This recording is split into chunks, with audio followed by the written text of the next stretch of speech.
you see us like standing for just a second, and then you don't really see us start to fall. Right. And then we do pop back up. Pop back up. For sure.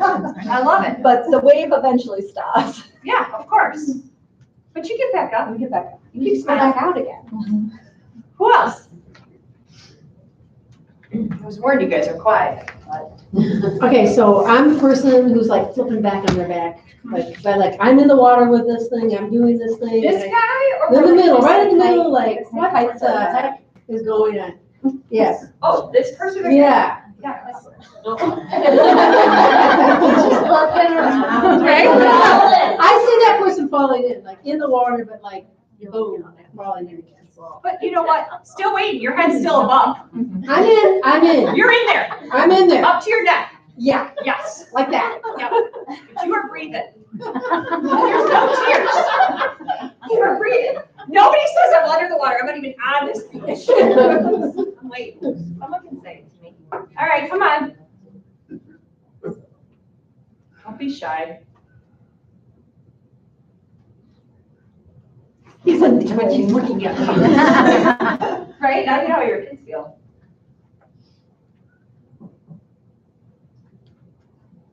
I guess I'm the guy fishing. You're the guy fishing. Yeah. Tell me more. I mean, Um, maybe you wish you were fishing today, but. There's a cooler sitting next to me. Yeah. Beer. Yeah, beer. Right here.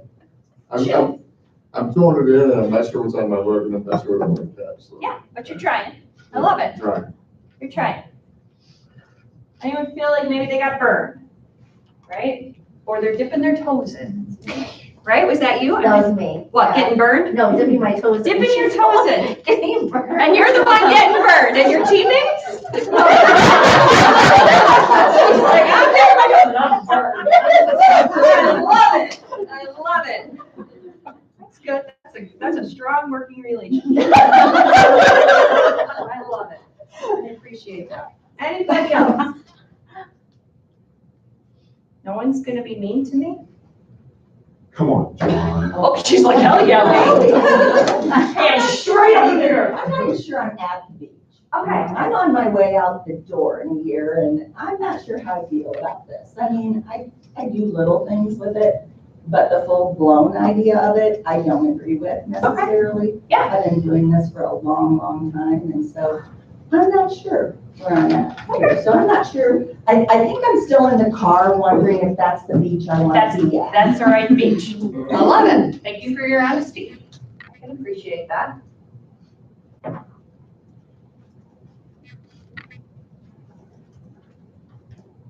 All right.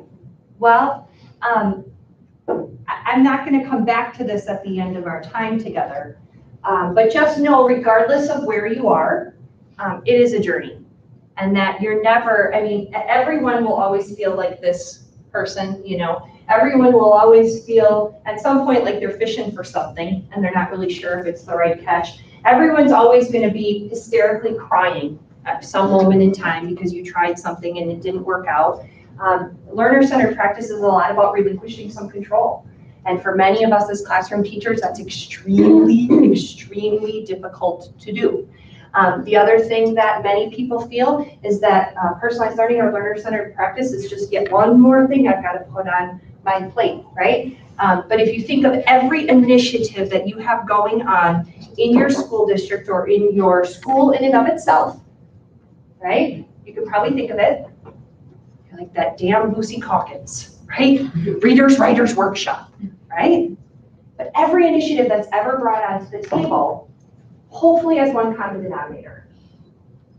And the one common denominator is kids, our learners, right? So when we think about learner-centered practice, right, this isn't just one more thing. This is just how can we help them belly up to the table and become part of an active decision maker in the classroom.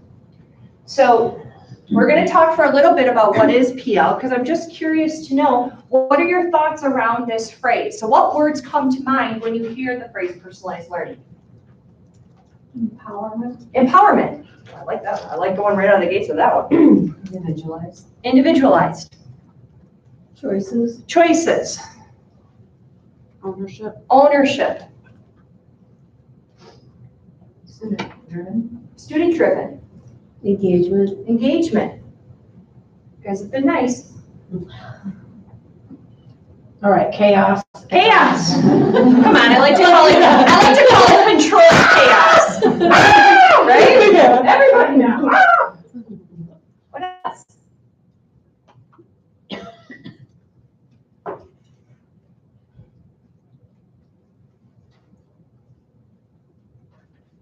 You're not gonna make me like force me to do head, shoulders, knees, and toes, people, are you?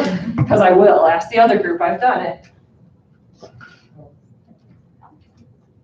What else?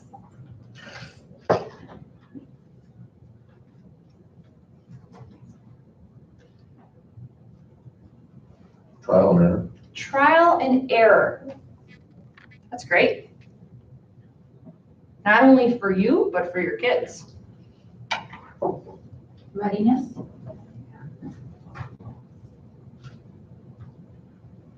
Reactive, like to the students, responding to them. Yeah.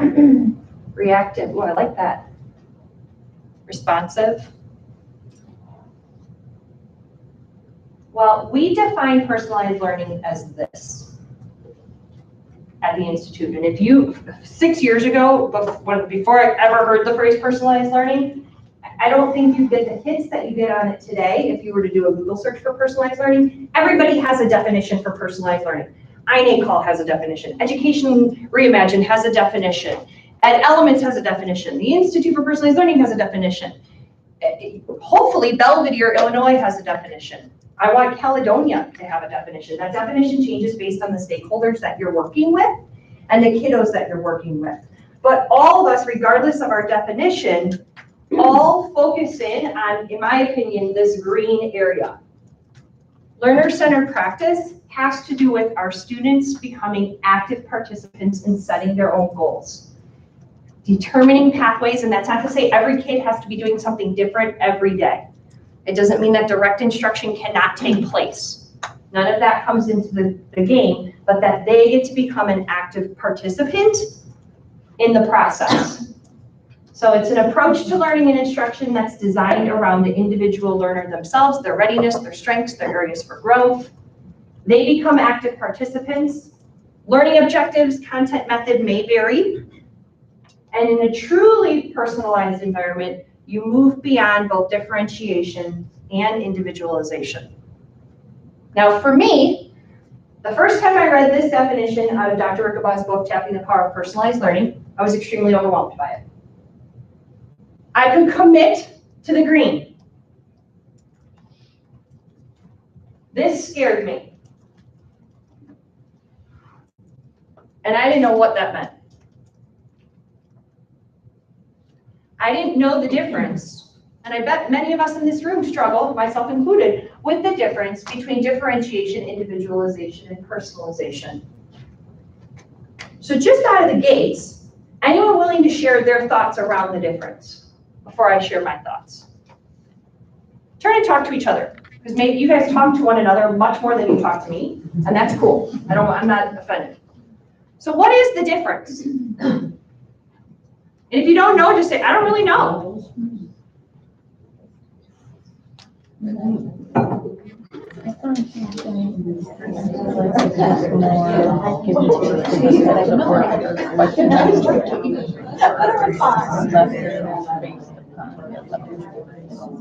Teacher. So the teacher decides what they can do.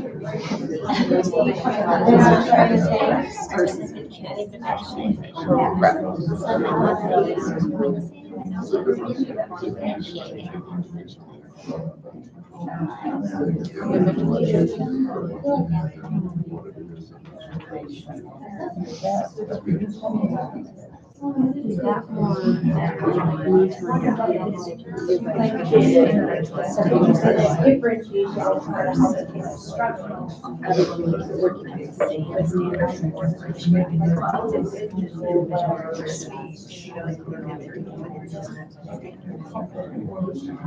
Or is this, there's a project. You can make it. Age, you know.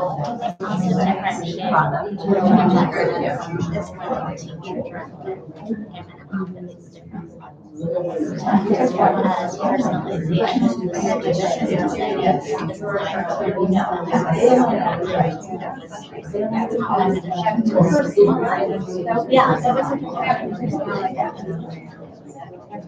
do you think? What were some, how did you differentiate between those three words?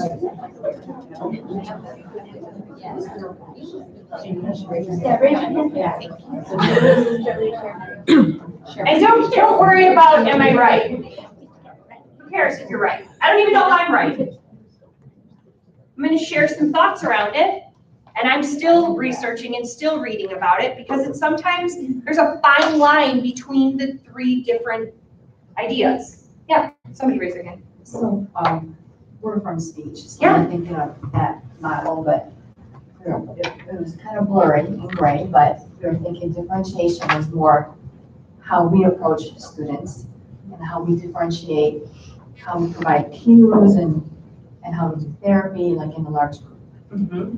And then individualization would be more, well, let me start with personalization, more like that student's connection to an activity and it's personalized to their experiences and activities maybe in the classroom. Mm-hmm. And then individualization would be, help me out. Based on what their skills are, what their needs are. Yeah. Well, and I take it even one step farther to say with personalization, they get to have the voice in what it is that they're doing, right?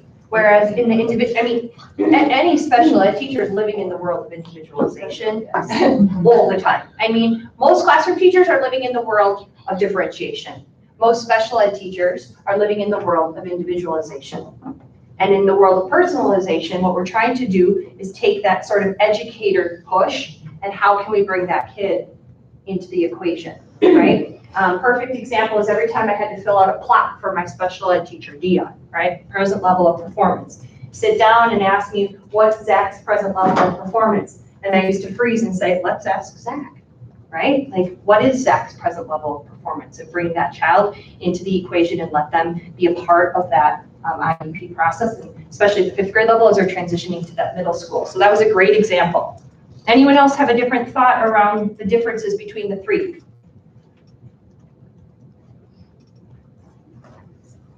I'm going to show you, this.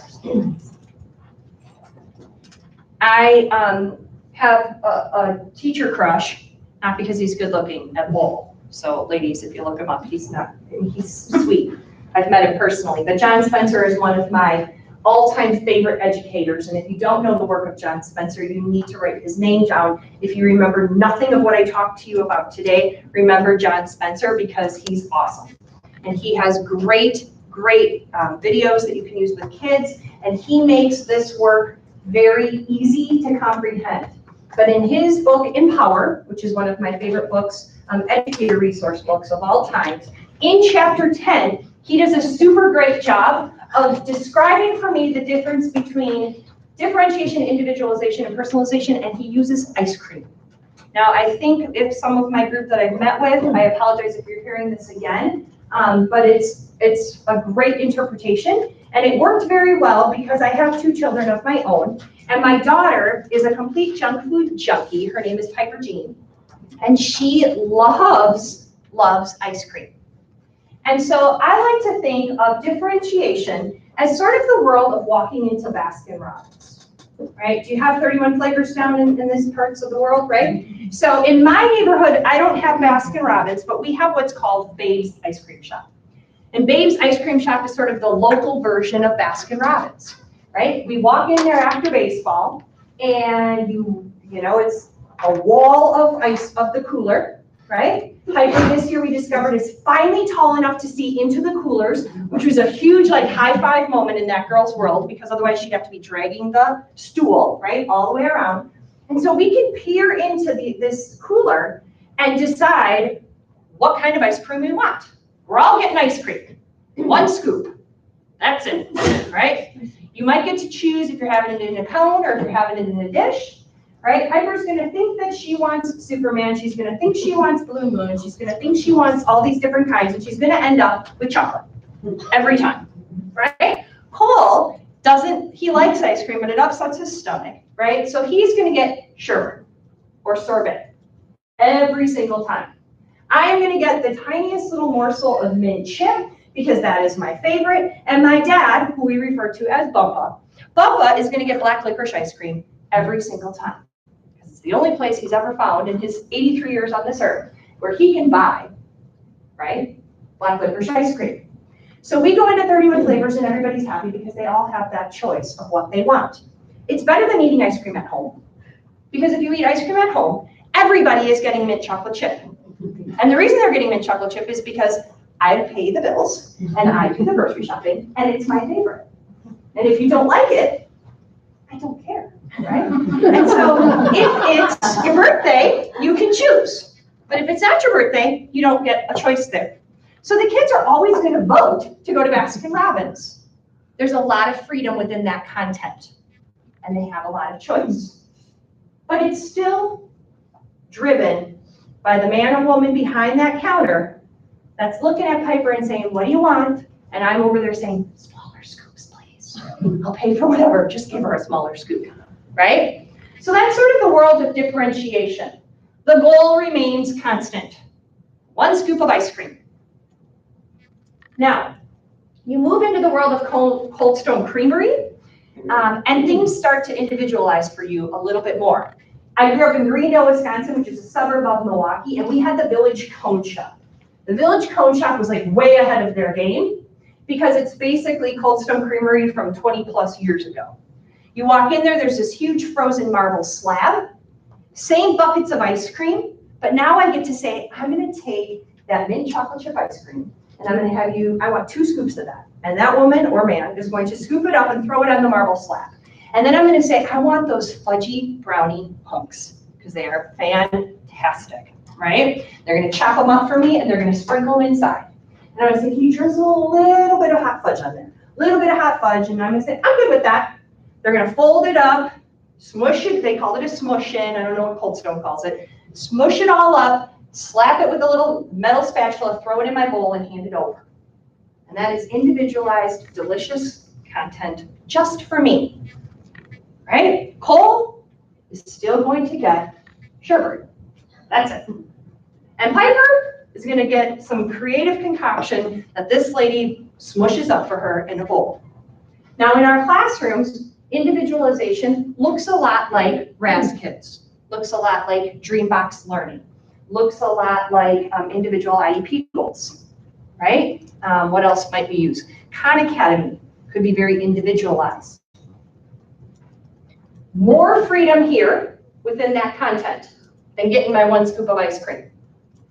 But then I walk into Orange Leaf or My, or I don't know what you call it down here. That takes a whole new level of content and freedom. Because now, the first time Piper walks into Orange Leaf, right, she walks up to the lady at the counter. And the lady, she says, I would like 2 scoops of chocolate ice cream. And the lady doesn't know what she's talking about. And the woman said, great, go over there, help yourself. And Piper's like, what? What am I supposed to do?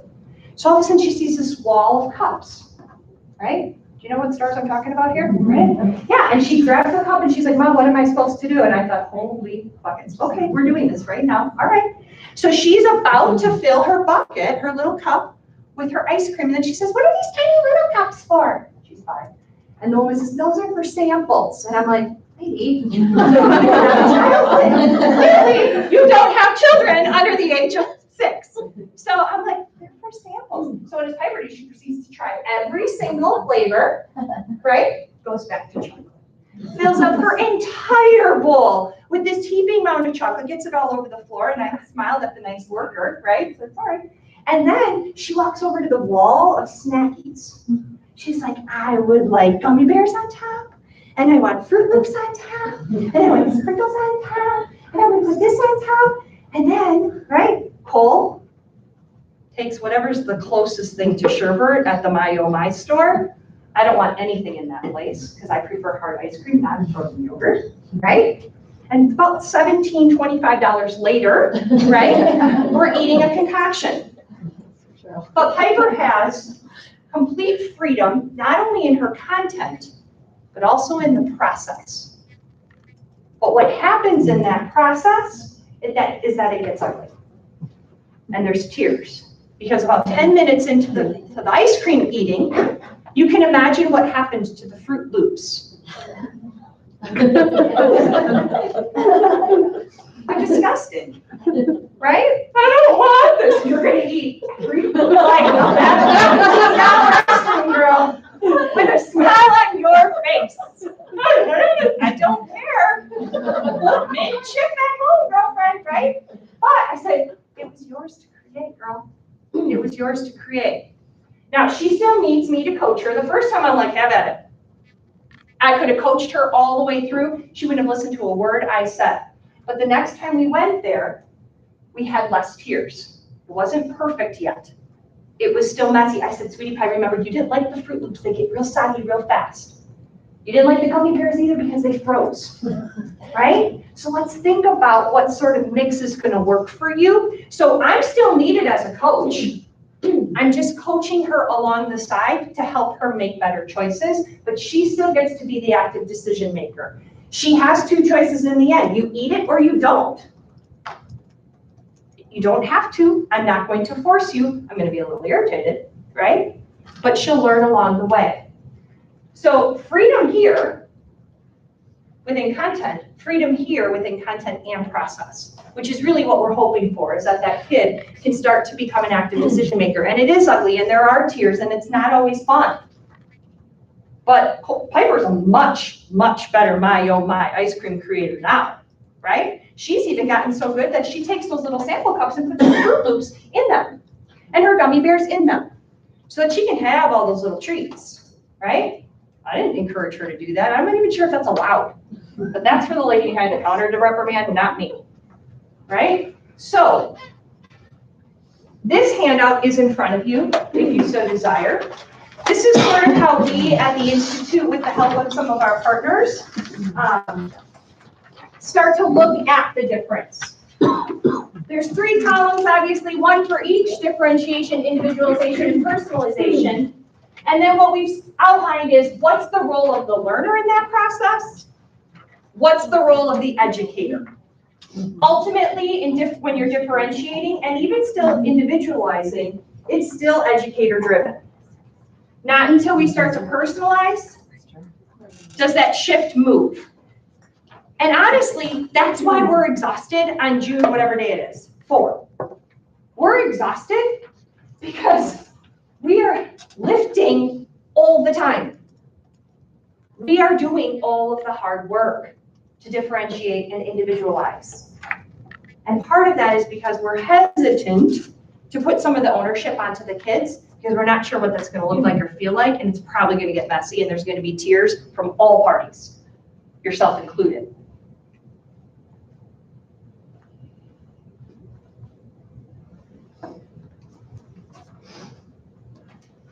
Thoughts before I move? I'm going to guess probably not, but I'm going to ask. Thoughts around that? The difference. Anyone willing to share in which ways they feel they differentiate versus individualize versus personalize?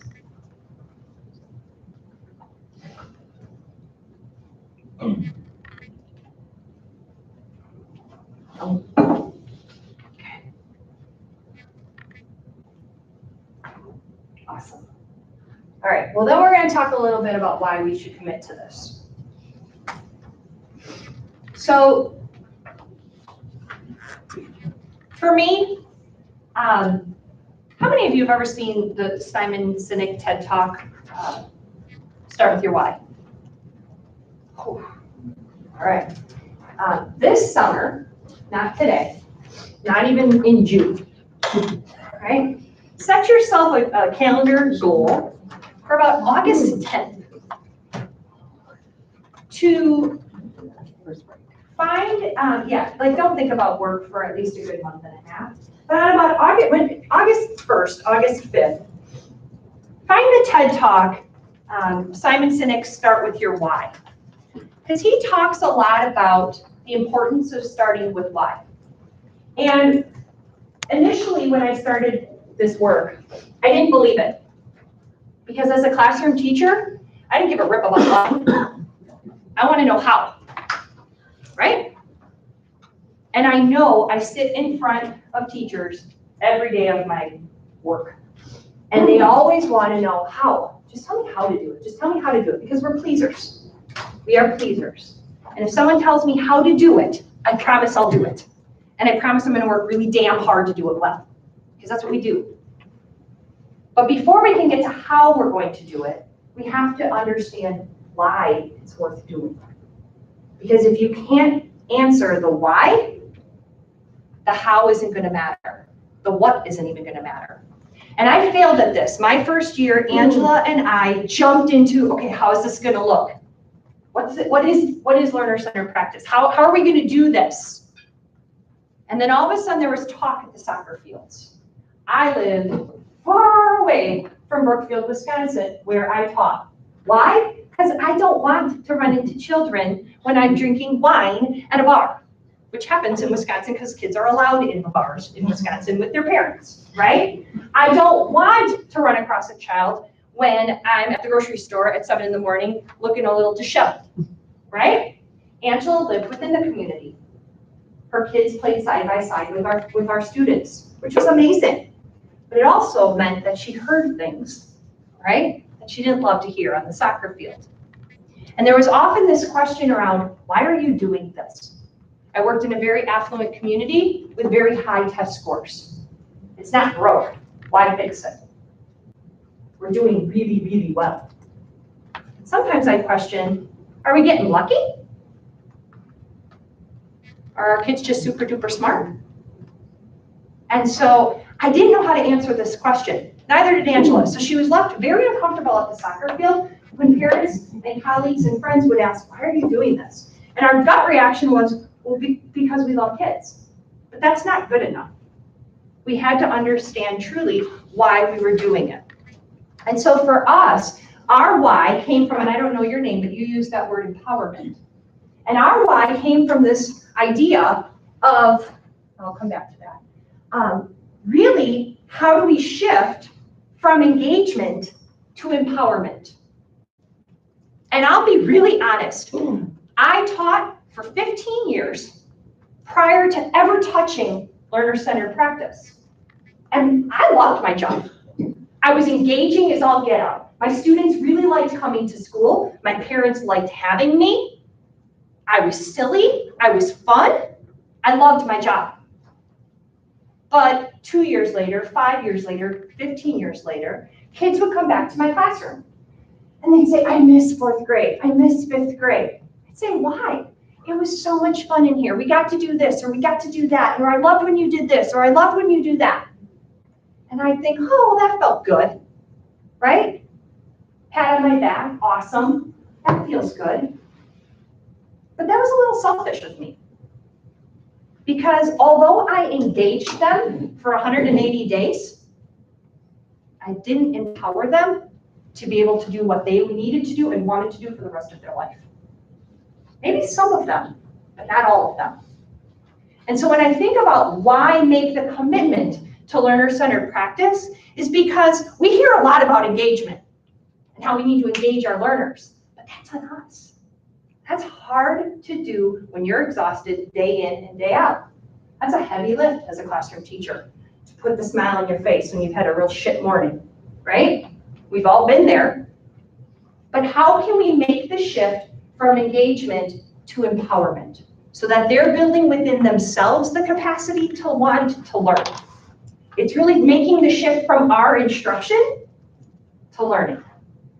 Learning is the capacity, not my teaching, not how cool I could be or how funny I could be, right? But that they had within them that drive and want to learn. And in order to do that, I had to make it relevant. I had to make it relevant. Now, I don't know if you're familiar with this man. His name's Trevor Muir. But we're going to watch this little video by Trevor Muir. This is another one you could write down. He has an awesome blog called The Epic Classroom.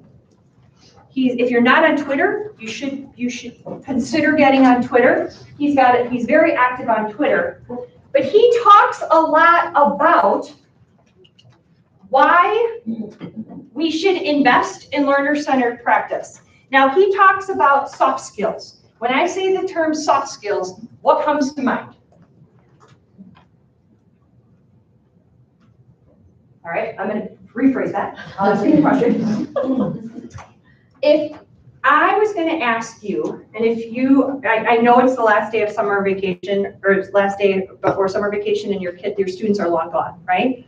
But think about one of those kids, or think about your own kids, because for me, it's way easier to think about Cole and Piper than it is to think about sometimes the learners in my classroom. But what skills do you hope your learners or your own children will know and be able to do in order to be successful in this world? Laundry. Hell yeah. What else? Problem solve. Problem solve. So if you can't do laundry, right, make enough money to be able to have somebody do it for you. That's right. What else? What other skills do our kids need to be successful in this society? Time management. Be able to manage time. Yep, I failed horribly at that 2.5 years ago when I started this job. I was terrible at it.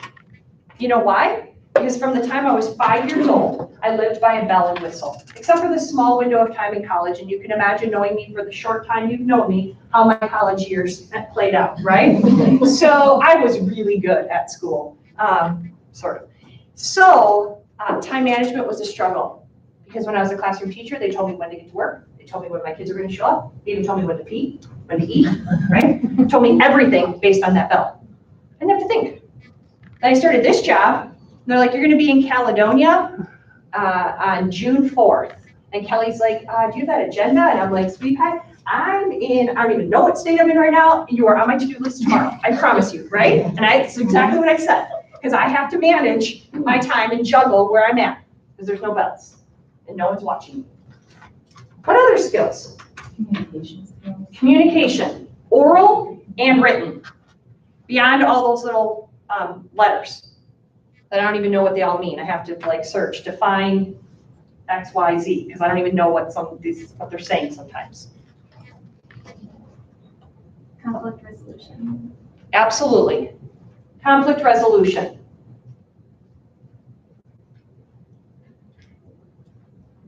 This isn't hard, you guys. Come on, what do we want to, like, who's got kids in this room? Organization. Organizational skills, right?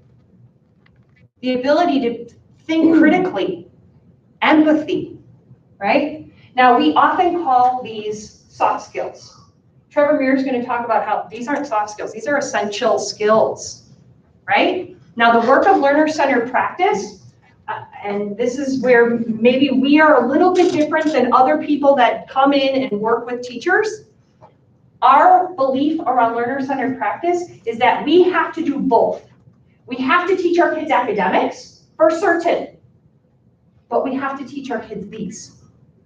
Because when push comes to shove, I forced every fourth grader in my classroom to know their states and capitals. I quizzed them on them, right? I don't remember them.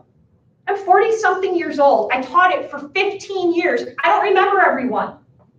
Am I successful? Yeah. Am I going to make it in life? Yeah.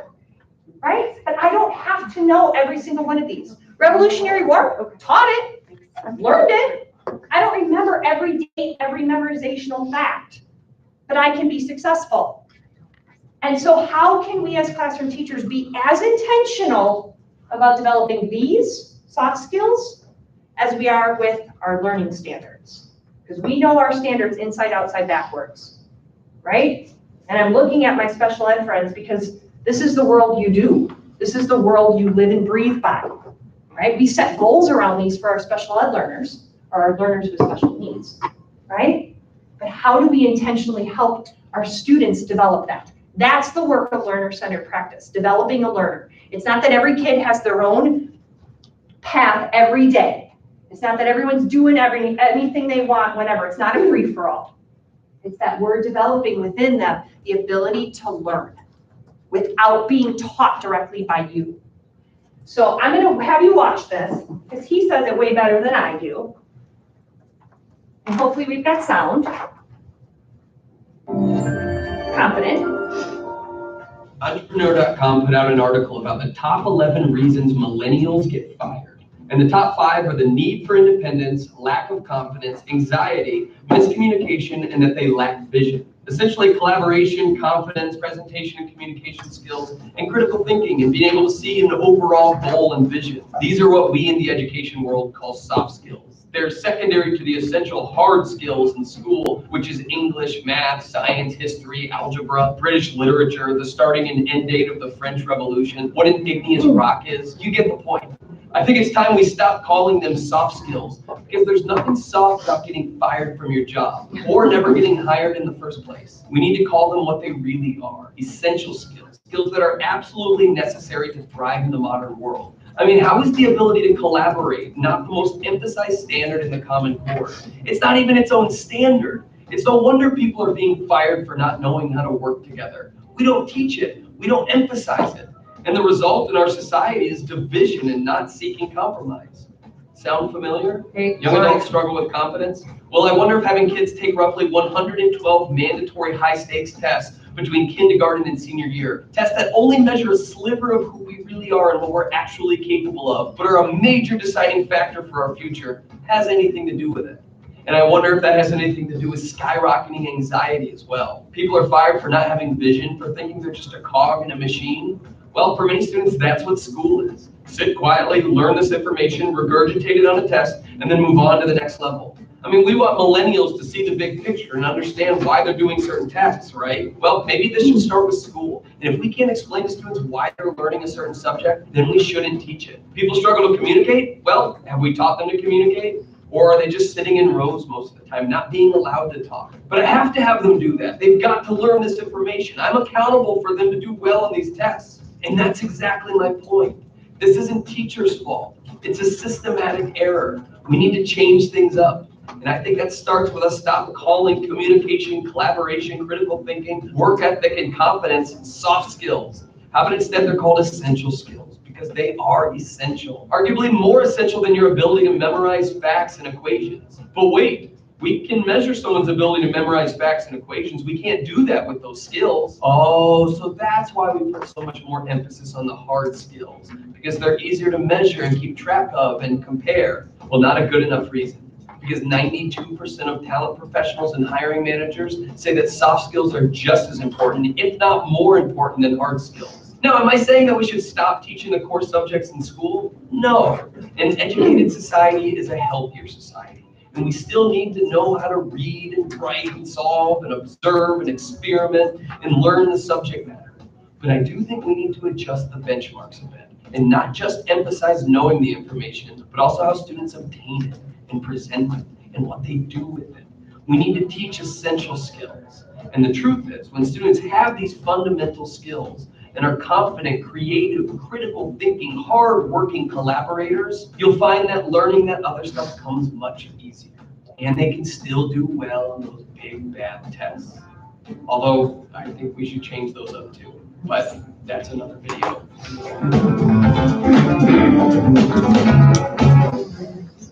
So, oftentimes we don't really understand or consider what is the difference between engagement and empowerment. This book, which I talked about or referenced when we were talking about the differentiation, individualization, and personalization, gets into this world of what happens when we actually empower our learners. He co-wrote that book, John Spencer did, with a man named A.J. Giuliani. Another book that I love that talks on this is The Innovator's Mindset. Has anybody read that by George Couros? Nope, that's another great one. And he talks about how engagement is more about what you do for your learners, and empowerment is helping your learners figure out what they can do for themselves. And you'll notice I often don't use the word students, I use the word learners. Because learners put that emphasis on them learning, as opposed to students putting the emphasis on me teaching. Now, he also goes on to think that when we engage our kids, what we're really trying to do is put on this monkey show to get them excited about what we're doing. And that's exhausting. But when we empower them, it's giving them that knowledge, that skills to pursue their interests and their passions. If you're not familiar with The Curious Classroom, it's another great book by Harvey Daniels.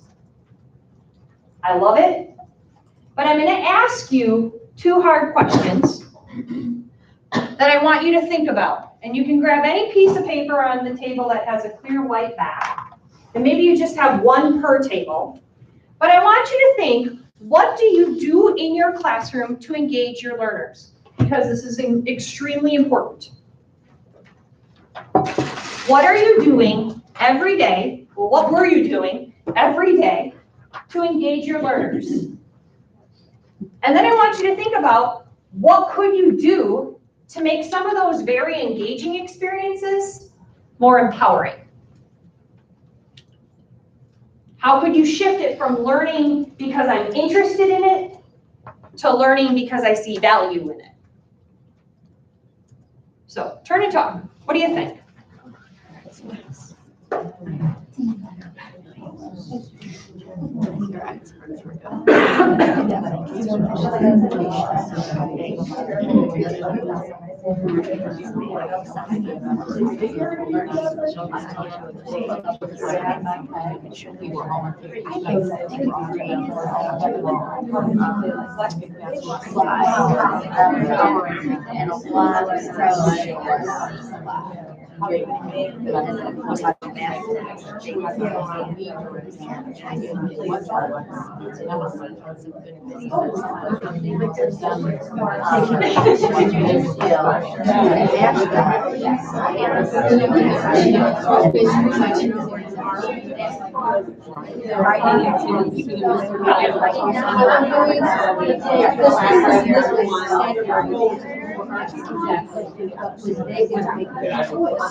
I will preface it with I'm going to ask you to share. Giving you fair warning.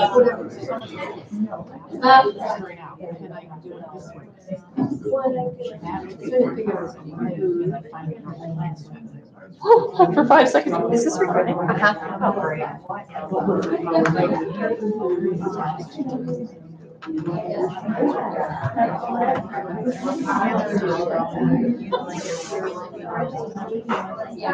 Give me a heads up.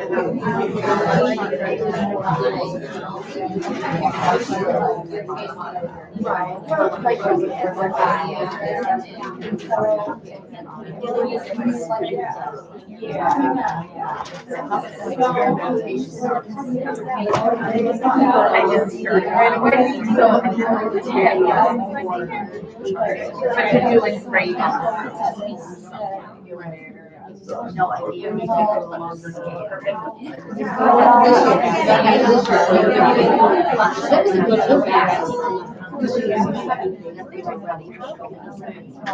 You guys are on work.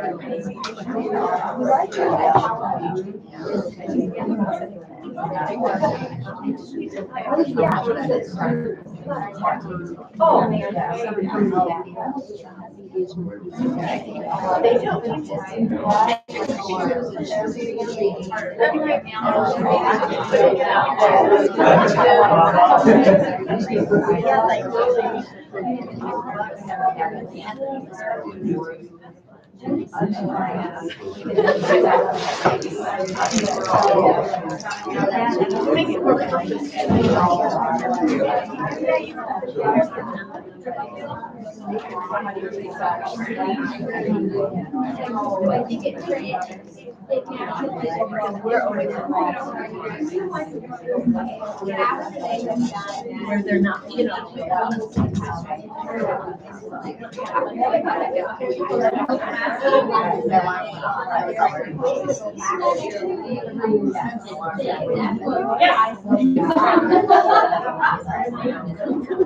Coming up in the future. And it's like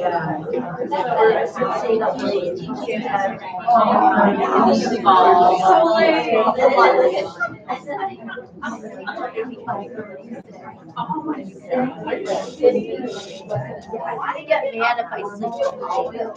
Yeah, I feel like I'm like, keep my trying to wake my mom up.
Like, you know, like, I love that. So it's just like, Especially from a. I think they take a school and they use it, and they know they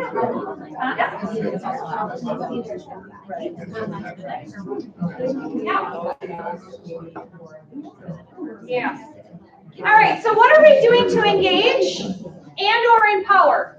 And sometimes it's easier to think of engaging our kids and then helping shift to empowerment. So what are we doing to engage? How do we engage our learners or empower them? And I know I'm putting you on the spot. For engaging, we said, often when they work with other people, like partner work. Yeah. Most of them tend to be engaged more. Some people are more. But, right, that in and of itself is one of those essential skills that we need to teach them. Because even as adults, I'm the worst culprit of that, right? The worst. So partner work can be engaging. What else? We also talked how, like, with, you know, like Lucy Hawkins and that share piece, I think that they were really engaged in knowing that at the end of their work time, that they were going to be expected to share in some capacity, and I think that really, them knowing that really drove them to feel like they had to be prepared. Yeah. I think in order, before they engage in anything, they need to be motivated. So what's motivating? What are we doing to help? That's like motivating. Examples? Yeah, give me an example of something.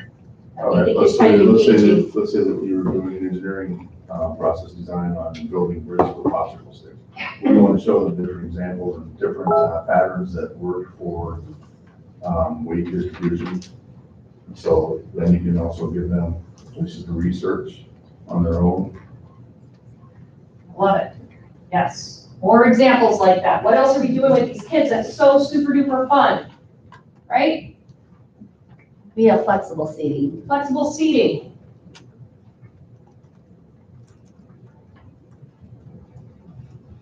I know your kids like coming to school every day. I know they do. I know they're going home and talking about the cool things. The heck's the key? I guess it's sweating. They're coming home and talking about the awesome things that you're doing in your classrooms. What are they? What's like the kids' favorite day? Baby chicks. Baby chicks. Heck yeah, baby chicks. I know what you're talking about. Baby chicks. Piper still talks about baby chicks, right? And her brother's like, you do not have baby chicks in your room. She's like, I do. I do. What else? Okay, I do fun stuff on Mondays, because I always think Mondays are like the worst day. Yeah. Monday we talk about Monday. Muffin Mondays. Mustache Monday. Mustache Monday. Math Monday. They bought into it. For sure they did. choosing their books for in the Lucy compensation. Yes, book choice. We do a lot of room transformations. Like theme days, Huh? theme days. Not even, like if we're studying something, like the room, yeah.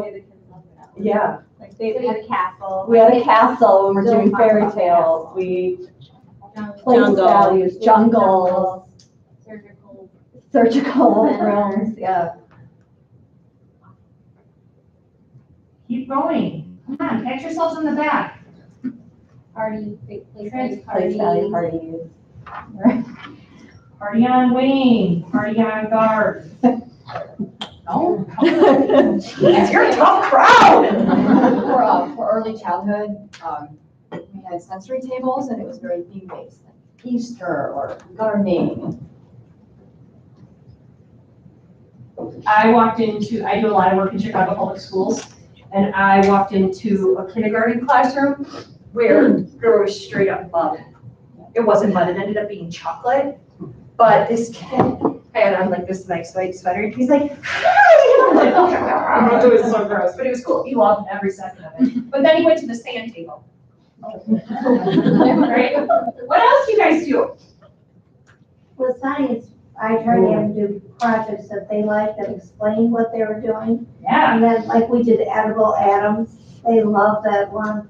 And with social studies, they had to act out like the Civil War and took positions and they had to explain their position.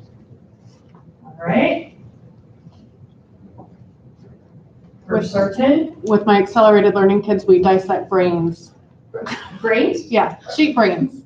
What's it? Sheep, little sheep brains. Oh, really? Yeah. Awesome. All right, sheep brain dissection. I like it. Don't judge my sloppiness and or spelling if I'm screwing that up. I'm doing the best I can, people. What else? That's a pretty good list. Okay, now, I guarantee you, everything on this list is hard work for you. Right? Those sensory tables can be a challenge. Getting all those supplies, maintaining that, right? Partner work, yeah, maybe it is, maybe it isn't, I don't know. Share out time, bridge building with sticks, right?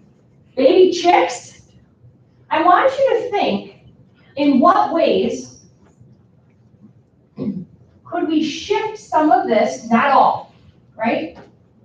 I'm not saying we're not needed in the classroom. We're needed in the classroom. But how could we shift some of this, or what tweaks could we make to empower them to do something or all of it? Where's my kindergarten teachers in here? You guys have calendar time?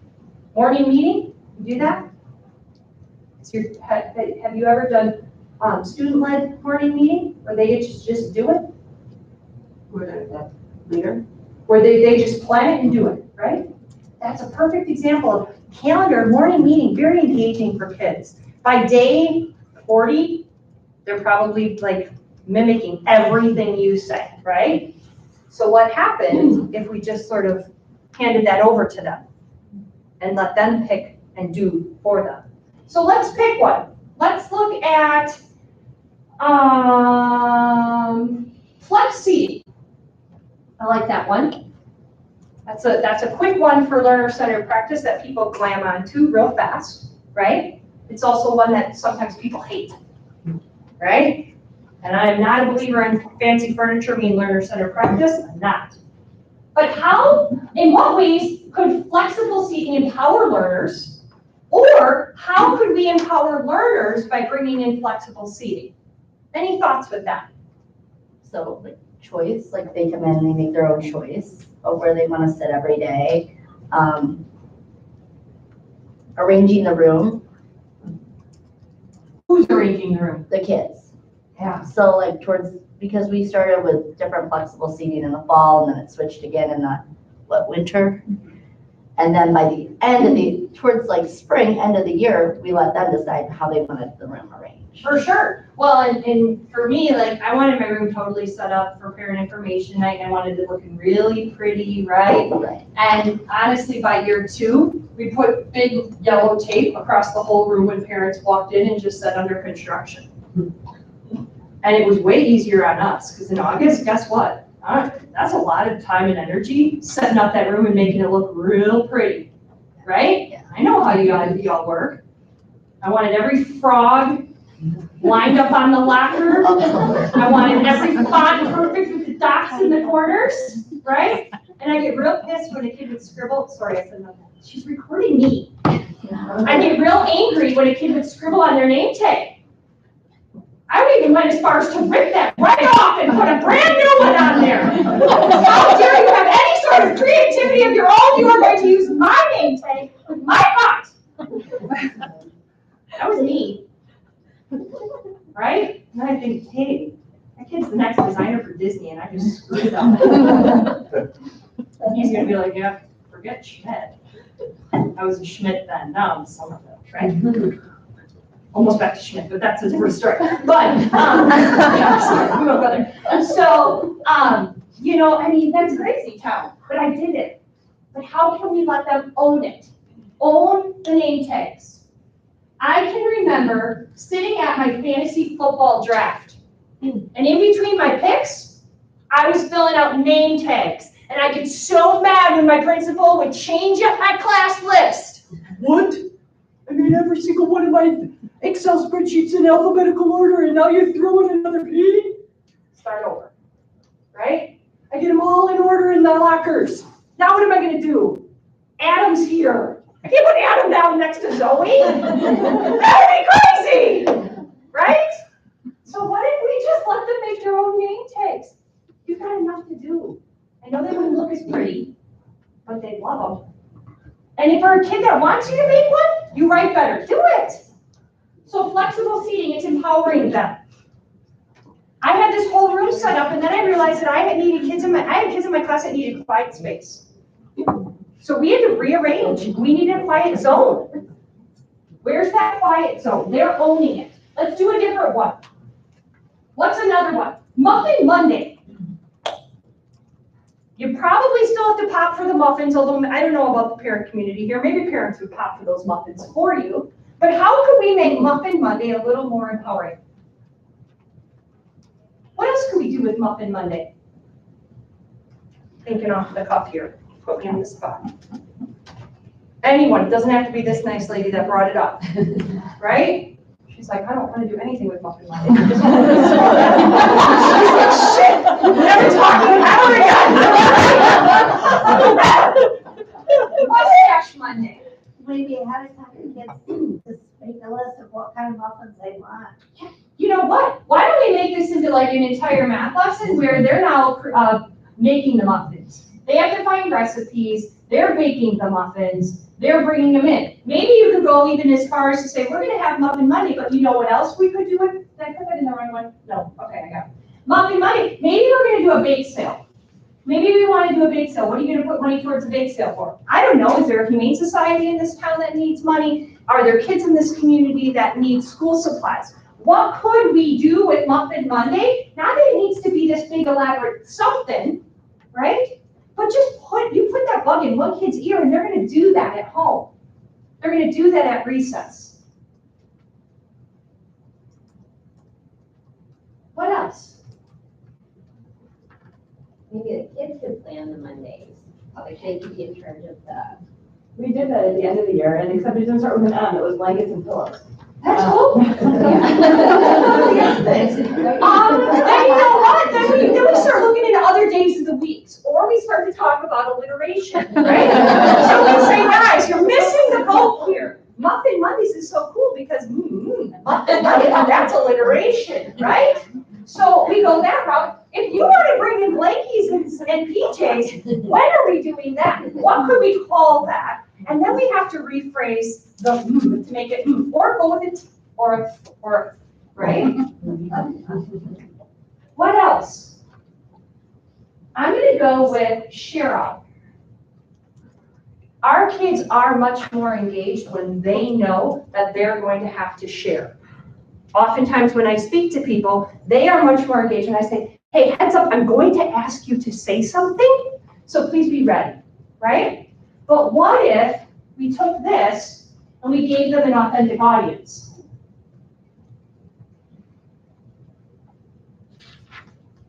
And I don't mean that we have to, I mean, it could be something as simple as sharing with a kindergarten class, but it could also just be something that's established throughout the entire year, where maybe you have a partner class across your building. Maybe kindergartners work with third graders, first graders work with fourth graders, second graders work with fifth graders, and they're doing some of that share out. Maybe you say, hey, Kate, you talked about an authentic audience. I'm looking for a fifth grade classroom that wants to partner with me. Are your kids one-to-one with devices of any kind? Or 2-to-1, or do they have devices in their possession, right? Within 15 seconds, they can be on a Google Hangout and be in front of a classroom up in Wisconsin. I've got tons of classrooms that want to do that. So what if instead of sharing out in your own classroom, what if you were sharing out across the state or across the country, right? That audience changes.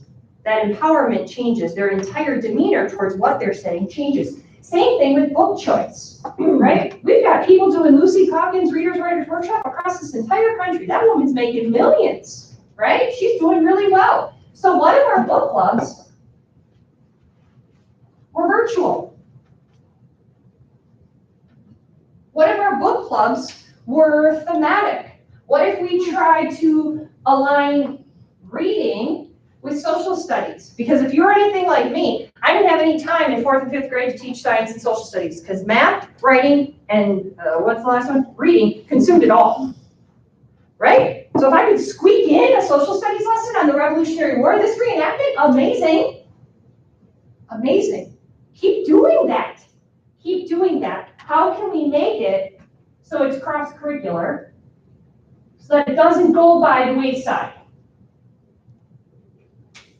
Do we have community outreach there? I guarantee you've got parents, grandparents, somebody in this community that could support that. Sheep brain dissection. You guys gotta get on DIY.org. If you take nothing away besides John Spencer, write down DIY.org. If you do any sort of curiosity learning, if you do any sort of genius hour, DIY.org is so incredibly cool. Wonderopolis is another super duper cool one where they can go on and see all that in action. I'm gonna forget the name, but I'm going to find it before I leave here because I just learned about it in Omaha. But there is a website where industries want to talk to kids.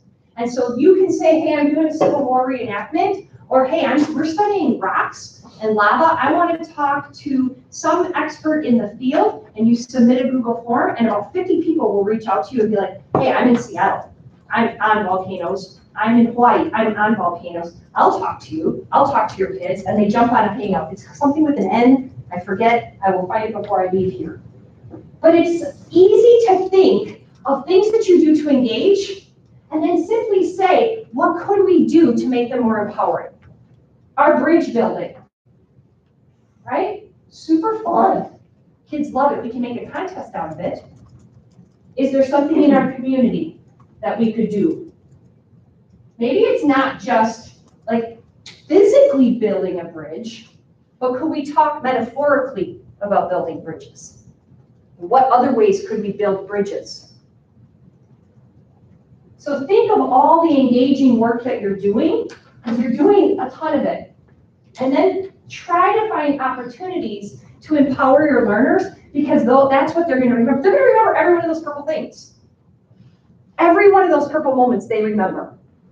How can we then help them feel more empowered? By doing a little bit of it themselves.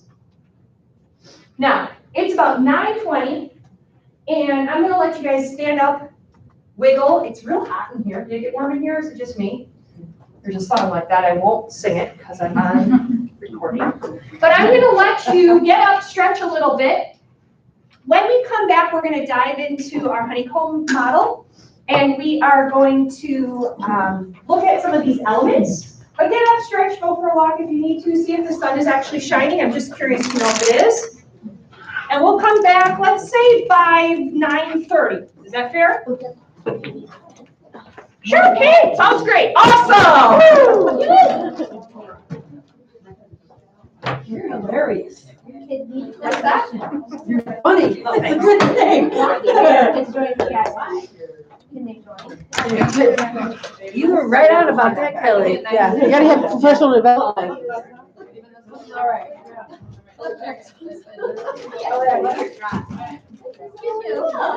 Remember from last year? Yeah, well, welcome to Caledonia. Or maybe even. Okay,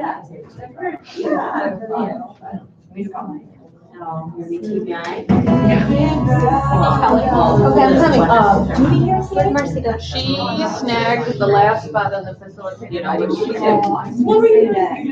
This is up right up her alley. So I'm being recorded. So.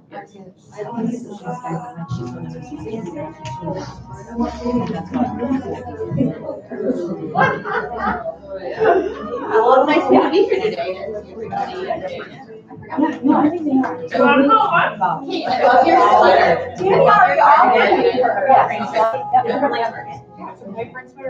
Okay. I look familiar, I have no idea. I'm like, really? I know. That's how it really is. I know, it's like my standard oral. I know, I love it.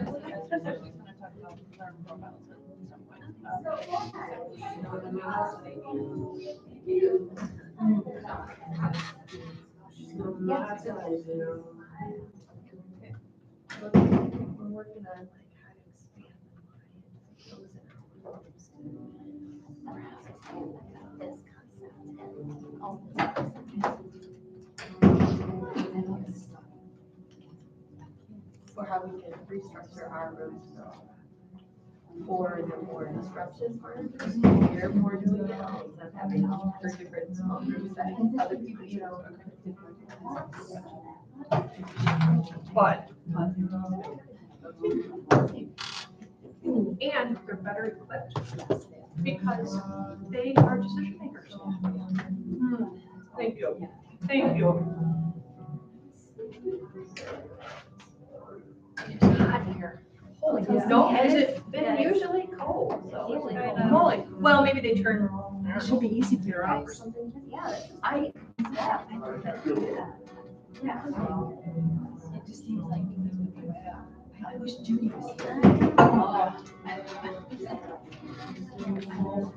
man, I brought something today. I have a question. Yeah. What do you choose? I mean, they can choose the most. Yes, Exactly. that's They what can I choose think. how they can send it to. Right. He doesn't want to do that. So he sits on it. So then I gave him a smaller challenge of assignment frame. If I wasn't sitting with him, he would do it. So then I paired him up with a peer mentor. He still went Expanded. She got credit. My work sounds like that. Yeah, we have kids like that. Sometimes it's a matter of just, what is it about what I'm asking you to do that Yeah, that's you what I, don't want to do? And what would be an alternative, you know, like. that's what I said, what would you like to do? Well, and it's not, Nothing. and there's a reason, you know, I mean, sometimes Well, the hardest, you know, our hardest kids, like, it'll break your heart more than it makes you mad, but when you get to the root of it, you know, it's all I can say is just like relationships, helping figure out what's I going think that's on. why the third trimester, I finally had it working. He did extremely well. Yeah. With those first two trimesters, he was viewed by everybody as this really nice, everybody loved him. I wonder if it's been about me, it was always sort of a class or clown in a sense. Yeah. But because of that, he didn't expect that he'd have to do anything. And when we moved into, you set your own goals. Yeah. Here's the standards, how you finish. Right. He didn't like No, because we teach, kids learn how to play school, how old is it? Fifth grade. Kids learn how to play, they learn how to play school by kindergarten, first grade. And so I'm teaching them skills that they've been taught how to do. And it's very like they don't, I would have students in my classroom that some of them said, just give me the worksheet. That's how I learned this. And I'm like, I'm not buying it. I heard that too. I'm not saying, I don't believe that, you know, and it's like, I'll give you the worksheet and that's fine, but I don't really believe that that's your number one choice. And so it's just like, trying to get to the root and just building relationships to say, you know, like, why, what's going on? Plus, they don't know what it feels like to be the decision maker, because they've never really had a lot of had to do that. Maybe in certain moments, but even like, I mean, we joke about the muffin money, but if you threw it out to those kids, they're gonna look at you like you're in the headlights. Like, I don't know what you said. Even when I would say we use a whole Revolutionary War, and we took it on it like a genius or approach, where I sort of gave it this overarching. I don't know what you're learning, what it was, how you're gonna learn it, how you're. I know who it is now. It's up to you. And when I threw that out there to the kids, Is that like, right, recording right up there? Yeah. So like right now you're being recorded. I'm right. No Google slide presentation. What else could you do? No, you're fine. Right there. Like, I don't feel like it's like right now. I'm just really into war reenactment. I already organized it. Okay, well, we're not very simple. Put your grandma support. I mean, this is a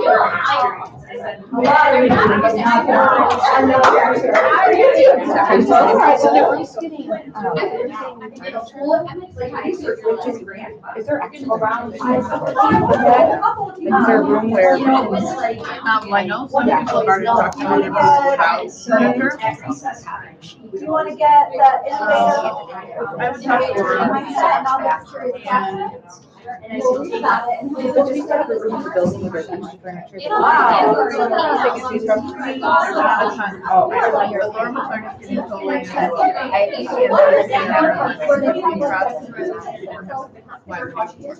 No, just about a little festival. Because,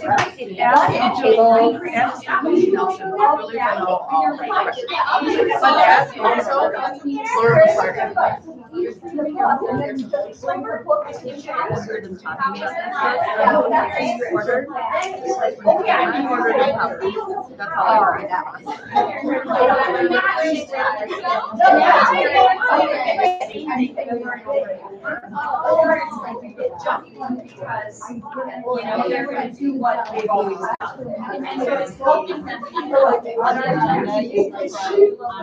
I know.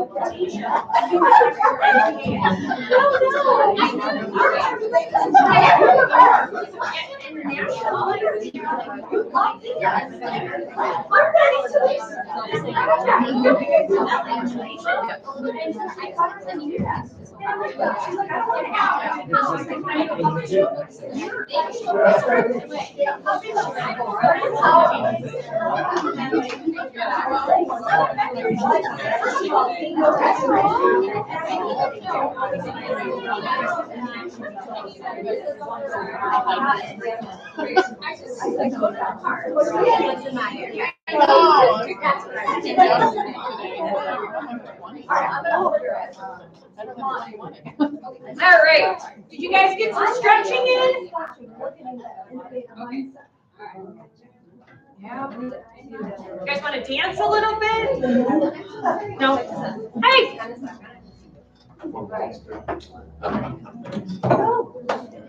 All right.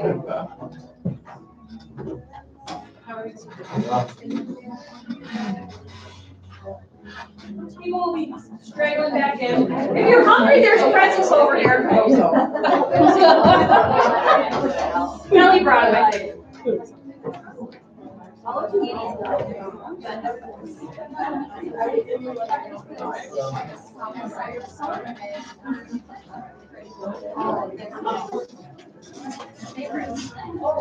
right.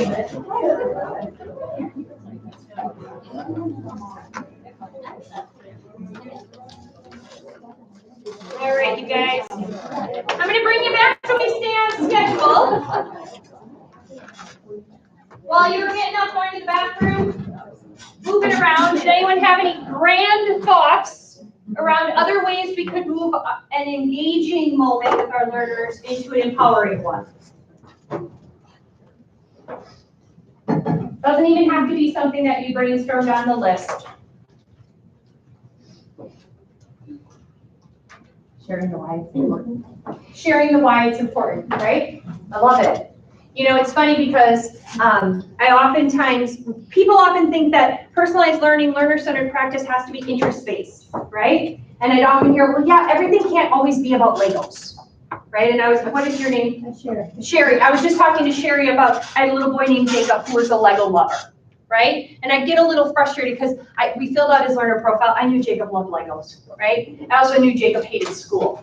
He was the, yeah, this is so stupid kid. We all have those. Right? This is so stupid. Everything we're doing is so stupid.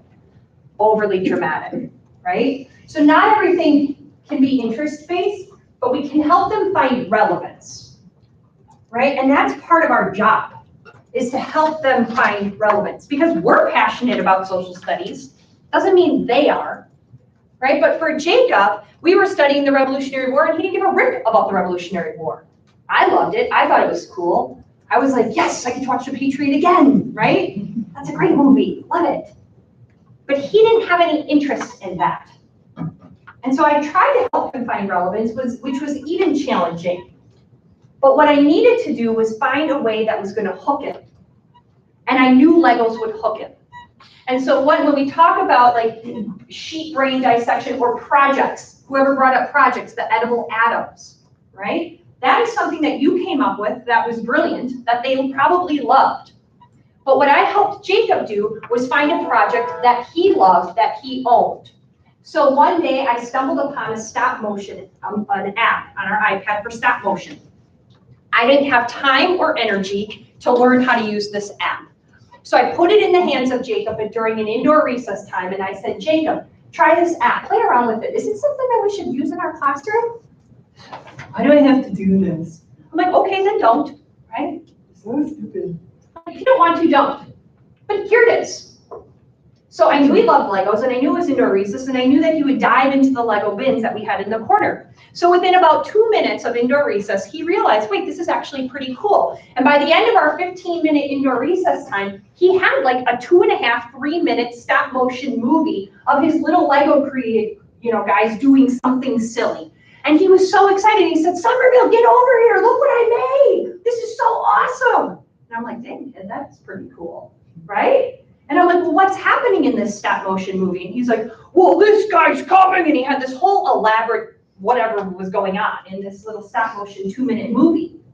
And I said, Jacob, what are you doing for your Revolutionary War project? Google slide presentation.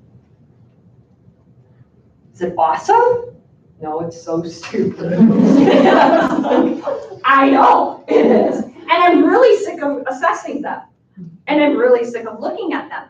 I said, but this was pretty cool. Wait, can I do a stop motion movie for my Revolutionary War? I'm like, I don't know, what are you learning about within the Revolutionary War? George Washington's crossing of the Delaware River and how that had an impact in the war. Awesome. So all I have to do is make a stop motion movie on it? I said, well, slow your roll. We've got to do some research, right? We're all researching about the Revolutionary War. And most stop motion movies have this, I said, I even heard you when you were recording. It's like, boom, right? I said, you need to record the script behind your movie. But yeah, that would be super, super cool. So that project went from being, this is not stupid, right? To, this is something he's dying to work on. Now think about how we could bring music into that. Think about how we can bring art into that. Right? I don't have all of those capabilities. I love music. I play it all the time.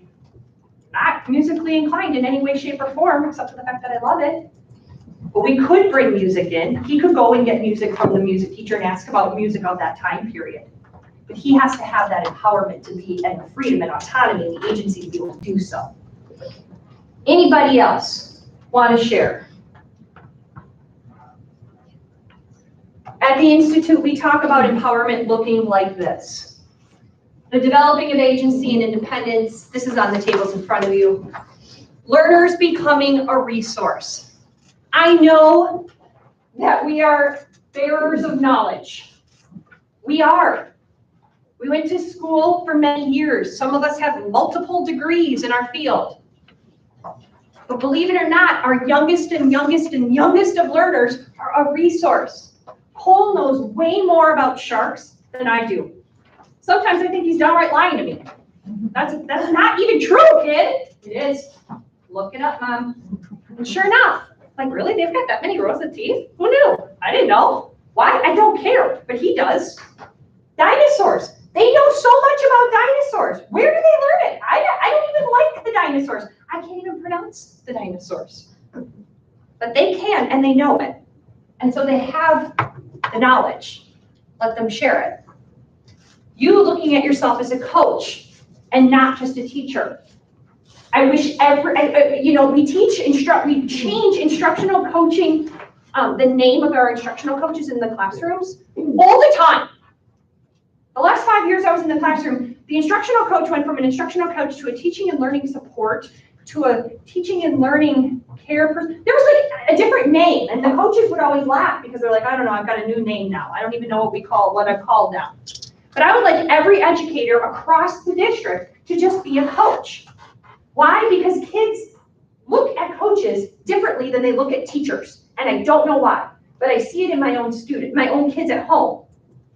Cole is a great athlete, ridiculously, painfully shy. So I push him in athletics because it helps him learn those essential skills that he struggles with at school. But he looks to Coach Chris and Coach Ben so differently than he looks at his teacher, Miss Angela. And I don't get why. Last night he had a baseball game, and he's in the first year of kid pitch baseball. And he is terrified, shaking in his boots, because he's gonna get nailed, right? These kids aren't that good, right? I mean, maybe the second year you're in the majors, or the third year you're getting over the plate. Those first year pitchers, make sure that helmet's on. He started wearing his shin guards from soccer. No joke, I'll take a picture, I'll show you. I got one from last night. He's got his Adidas shin guards on, because he's like, Mom, it hurts. I'm like, I know it hurts, right? But he can sit in that box, and his coach can say, elbow up, Somerville, elbow up. Put your chin up. Put that back back. And that coach is screaming at him.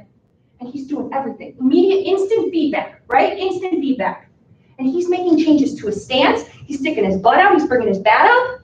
Faster swings, faster swings. Wait for it, Cole, wait for it. And he's taking it. And he doesn't blink. And he strikes out. And he's like, all right. Coach walks over, gives him some feedback. Next time, you gotta watch. It's a full count, right? It's a full count. You just swing. You just swing. All right, coach. All right, coach. Right? He gets in the classroom. He starts sitting down with Miss Angela in the reading group. Mom, I'm so stupid. What? I had to meet with Miss Angela today for a reading group. That doesn't mean you're stupid. Yes, it does. Only the dumb kids have to read with the teacher. I said, baloney, kid. Every kid in that classroom better be reading with that teacher.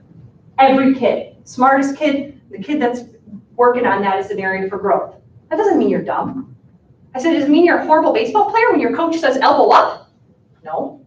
So why can Cole accept feedback from his coach differently than he does from his teacher? I don't know. Miss Angela is amazing. I love her. It's nothing she's doing. It's just meant something in his brain.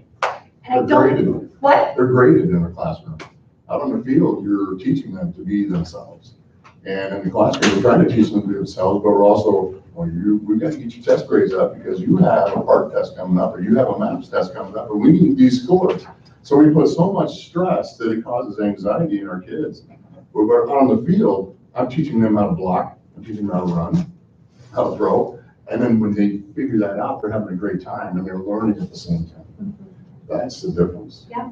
So how can we make learning the currency and not an A or not a test score? Right? Right. And so thank you, because you're absolutely right. And so when we think about educators as coaches, flexibility in our resources, in our environments. I remember the day I stopped teaching everyday math. What's your math curriculum in this district? Bridges? Envision, right? We've all got one. You guys were slow on that. Usually I'd say, what do you teach for math? And they say, everyday math. Scott Borsman. Bridges, investigations. And the day I stopped answering that question, I said, I teach learners. My whole lesson's changed. Now I'm not teaching lesson 1-1, 1-2, 1-3, 1-4, 1-10, post-test, 2-1, 2. It's like a dance. Now I'm teaching kids. There's a big difference there. Flexibility in your resource. It's a resource, it's not the Bible, right? What if a kid knows something already? Honor it. Honor that. We're nurturing powerful learners, not just proficient students. And honestly, in our district, I had to teach my parents that. That was a harder sell than some of my learners. Because I'm a mom, and when papers come home in the folder, my eyes go to the top. And I want to see how they did.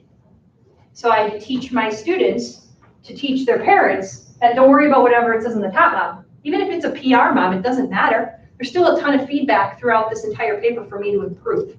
So even if I'm proficient in something, that doesn't mean I'm perfect. It means I still have areas to improve. So how do we look for feedback across an entire artifact, right? How do we build within them the capacity to learn without actually being taught? Think about your own life. All the things that you've learned in life without ever being formally taught. Parenting, tough one. Wifing, even harder, right? It's not a verb, right? Learning is competency-based rather than just seat time. You guys are in the north. We've dealt with polar vortex. I wasn't here in April, right? Because we probably got some random snowstorm on this given day. Or it was 50 below, right? But in the state of Wisconsin, like, we had this ongoing battle. Well, they have to be there for 180 days. What are we gonna do? Are we really gonna make them go through July? Because Mother Nature got irritated with us this year? Like, it's not their fault. Is it about seat time or is it about learning? What are we measuring here? Now, I'm not gonna take the time, but what we have created at the Institute is just a self-reflection tool. And again, I'm not asking you to do this today. I'm probably not even asking you, this is one of those August 10th activities, right? Or maybe you can do it at the beginning of the school year. But what, oh here, I stole yours. Do you need more? Let me grab one here. But what we have started to do, and does anyone else need one? You guys need one?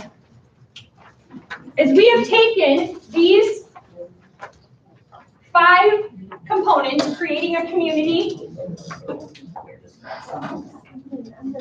developing agency independence, and what we've started to look at, and if you just thumb through, you can pick any one, is you can start to do a reflection around what does that look like in the classroom? What does agency look like? If you're a learning coach, what does that mean? What are you doing? We posed some questions for you to consider. In what ways do you vary your instruction? I said it out of the gates. Direct instruction is not a 4-letter word in a personalized learning classroom. There's a time and place for it. I had 52 kids in my class, 2 full-time teachers. All 52 of my learners did not need the lesson on adding and subtracting fractions with like denominators. They didn't. If on a pre-assessment they could show me they knew that skill, they don't need that direct instruction. But some kids did. So they needed to come to seminar or to mini lesson. So this is a self-reflection tool. What we also do at the Institute is go in and do walkthroughs. Completely non-evaluative walkthroughs to try to help classroom teachers and or principals find an entry point. What are you doing? You are doing a ton of this work already.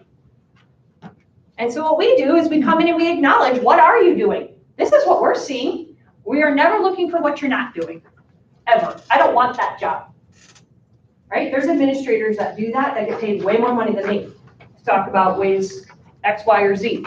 But I want to try to help you find an entry point and a stepping stone to get you from A to B.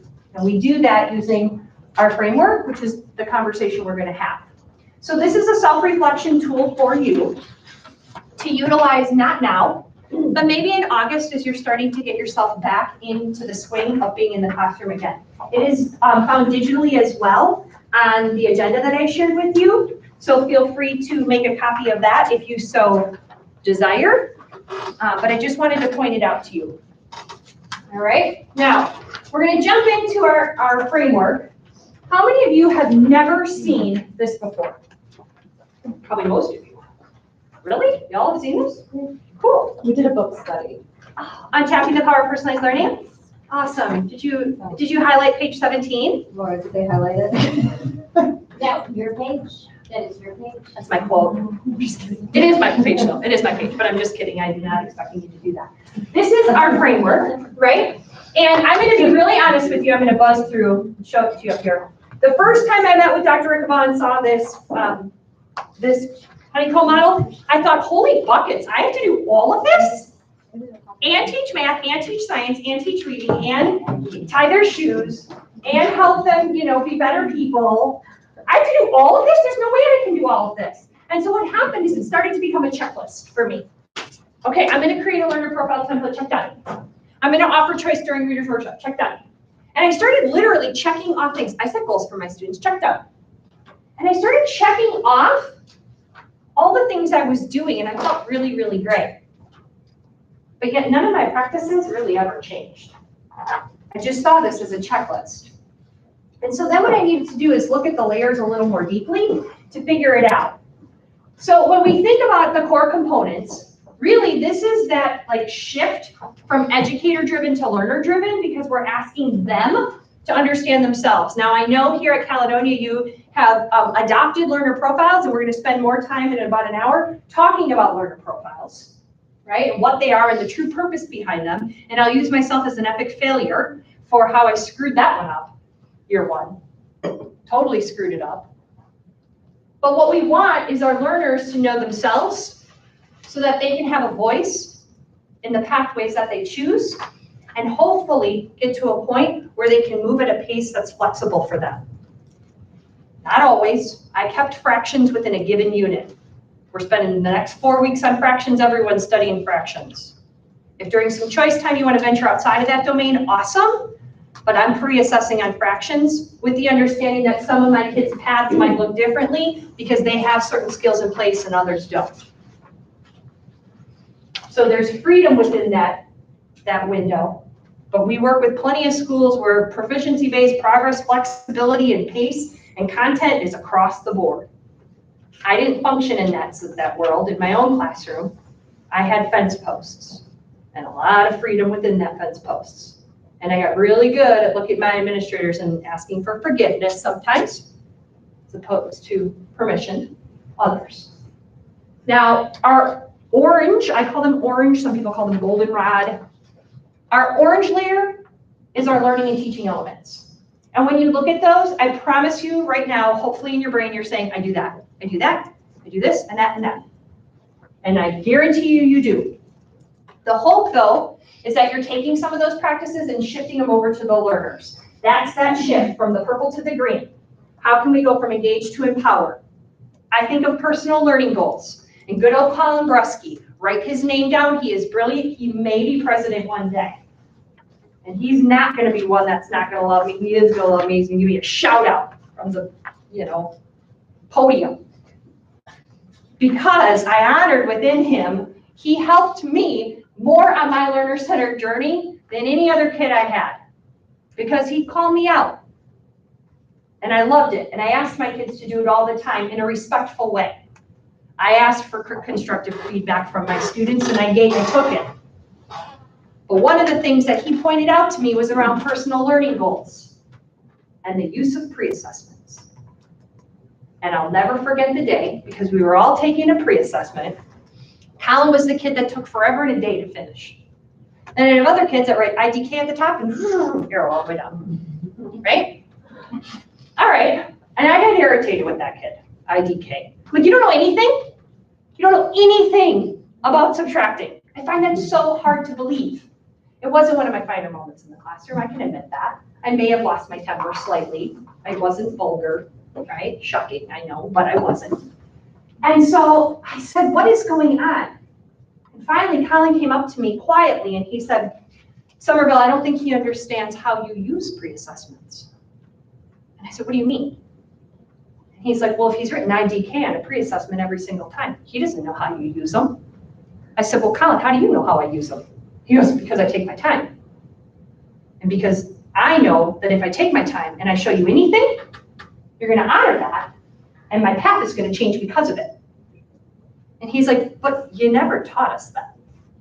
And I said, what do you mean I didn't teach you? He's like, well, you never taught us how to take a pre-assessment. And in the back of my head, I said, who the hell teaches how to take a pre-assessment, right? I don't teach how to, what? He's like, well, you never told us why this is something that's worthwhile. He said, in a post-test, we know why it's worthwhile, because our grade's dependent on it. But on a pre-assessment, our learning is dependent on it. And so I said, everybody freeze. Everybody throw your pre-assessments away. What? Throw them in the garbage. I don't want to. I'm like, then put it in your box. Come back to it tomorrow. The point is, stop taking it. And I said, Colin, get your butt up here. And so Colin and I talked through the importance of a pre-assessment and why I give them and what I did with them, because for 13 years, I'm going to be honest, I didn't do anything with them. And I told my principal that, and I even owned it to my superintendent. You know why I took the pre-assessment? Because Everyday Math told me to. They told me to take a pre-assessment before I started teaching lesson 2-1. I didn't do anything with it unless they magically got every single question right on that pre-assessment, which very few kids did, except maybe Colin. I didn't do anything with it. Then I started to look at pre-assessments differently. I started to cut them apart. I started to reorganize the questions. I started to align them to standards. I started to get them back into the hands of kids so that they can own it. And even kindergartners can own pre-assessment data. They can look at it. They can see smiley faces versus frowny faces. They can see reds over greens. They can set goals based on it. I've had that conversation with little itty bitty kids, my own kids at home. How she's owning her consonant and vowel sounds and letter recognition. It's on my fridge right now. One of these days I'm going to take a picture of it, but they can own it. And so all of a sudden, that goal setting, Colin told me point blank in front of 52 kids, Somerville, we don't set personal goals, you do. Dang, kid, you're right. I hand you back a pre-assessment. I circle the standard that's I consider to be the weakest or your area for growth. And then we co-design a pathway. He said, we can look at this. We're 11. You're darn right you can, kid. So I graded them and I handed them back. And I'd say, which standards do you think you're struggling with? And which do you know? And kids took pre-assessments very differently after that. They also figured out that their pathway and their freedoms opened up when they proved certain things to me. You know how to add fractions with like denominators? Great. What are you going to do during math when I'm teaching that seminar? It's not a free-for-all. It's at recess. But what choice do you want to have? How are you going to use that time? Kids take school very differently when they feel empowered to be a decision maker. Colin that day very quickly made me realize that was educator driven, not learner driven. So how can you take some of these practices and push it onto them? Now, in order to make that happen, this green layer is the most important layer. And we're going to start with this green layer in regards to your constellation, because this green layer is the hardest layer for teachers. It was the hardest layer for me because it forces me to give up control. And it forced me to take a hard swallow of that pill that Colin threw at me. And I'm so glad he did, because our entire math workshop changed because of it. Our green layer is all about relationships and roles. How can kids develop independence? I sort of wish, and I have this conversation with Jim Rickaball all the time, I sort of wish independence was not on our honeycomb model, because I sort of see it as the North Star. It's like, that's the goal. How are we going to get there? We want co-designers of learning, co-designers of assessment. Kids are really hard on themselves when they're creating their own assessments. My kids, I cut up common assessments that I was forced to give as a 5th grade teacher. I cut them up and I'd say, sort these by what you think our standards are. They didn't know every standard. They got much better at them, but out of the gates, they didn't. But they're like, we're adding fractions here and subtracting fractions. These have like denominators, these have unlike denominators. All of a sudden, they're doing this sorting, and that's how I'm reordering those same Common Core, or those same common assessment questions that I was forced to give. That was the freedom within the fence post. What if we just left them cut apart? And you took this strip when you thought you were ready for it, as opposed to just at the end of the unit. So these green elements, without the shift in the roles and the responsibilities, none of this will happen. And then the last layer is our structures and policies. And this is what we hope for. I mean, this is our mission at the Institute for Personalized Learning, is that we have systemic change, not only across an entire system like Belvedere, but across the entire world. That's our hope. Dr. Rickenbaugh was just in Germany, talking with people in Europe. I was fascinated to hear about that. All right, in a lot of ways, they're light years ahead of us here in America, but I won't get into that. But oftentimes, our structures and policies, one is classroom teachers, we don't think that we have a lot of autonomy over that, but I beg to differ, because some of these elements we do, such as learning-based continuums, we can look across 3, 4, 5 math to see where kids are at.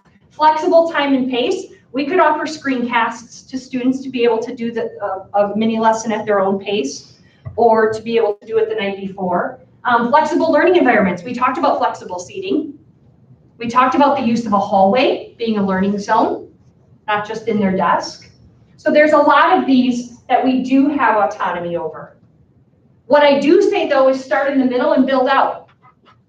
And I'm going to say this cautiously, but sometimes when it starts in the purple, it's a harder pill to swallow. At least it was for me. Because sometimes when my administrator came to me and said I had to do X, Y, or Z as a classroom teacher, I did this. Right? I don't want to. I don't want to. I don't want to do that. But when it was my idea, it's sort of like husbands. I apologize to the men in the room, but like if it's your husband's idea, then that's a really great one. But if it's your idea, like how can we jimmy this so it becomes his idea and not my idea, right? But so sometimes, thanks for laughing, right? It's therapeutic for me, right? But sometimes when we start in the center and put the autonomy on the learners are going to push out and make shifts on my teaching. And when they shift out and make shifts on my teaching, my relationship with them is going to change. And when the relationship between the educator and the learner starts to change, you're going to put pressures on those structures and policies that they also need to change. It's why we have buildings right now that are facing schedules. We have to change the schedule. We have to get rid of bells and whistles. Not every school's there, but we're starting to face that. Right? So what we need to do though, here at Caledonia, is find an entry point. We call this a constellation. Now I'm going to be honest with you, we're starting with learner profiles. That is the blue element. May I use yours? Okay. What we need to decide on though is what orange elements and what green element do we want to use as an entry point? Now, a constellation, what we mean by that is which practices do you want to commit to? Now, Kelly and I had ongoing conversations about the constellation. I have strong opinions, shocking, right, about the development of constellations. Sometimes I like the idea of a building-wide constellation. Sometimes I like the idea of a grade level constellation. Sometimes, as a classroom teacher, I liked the idea of my constellation, right? So we're trying to meet in the middle a little bit, because just like our students, when we give a little bit of freedom to our students, they own it. So I'm hoping we can give you a little bit of freedom so that you can own it as well. Now, the first element that's going to happen, and we'll talk a little bit more about it, are learner profiles. Right? I'm guessing you have at least heard of this term in this building, right? If not utilized one or seen one. But the other elements we need to come up with collectively. Now, I'm going to jump from the blue to the green. And maybe y'all are gonna hate me. No, you're fine. What I want you to do is either, and it depends how you like to learn.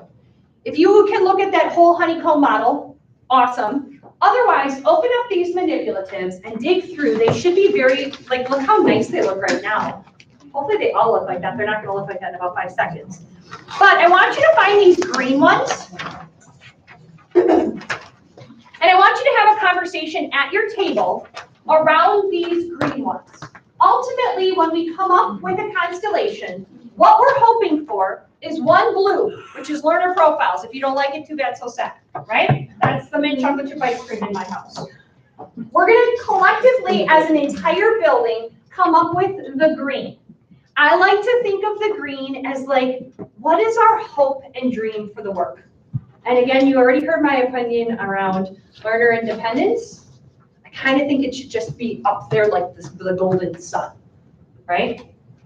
Then what you will have to decide either as an individual or as a grade level team is what yellow or gold, orange elements do we want to commit to?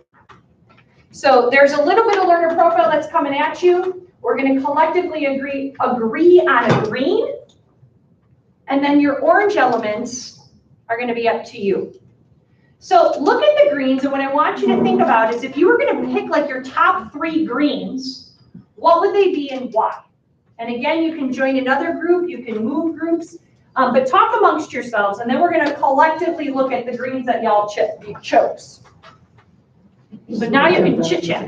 I'm gonna have a group read this and I'll read the testimony.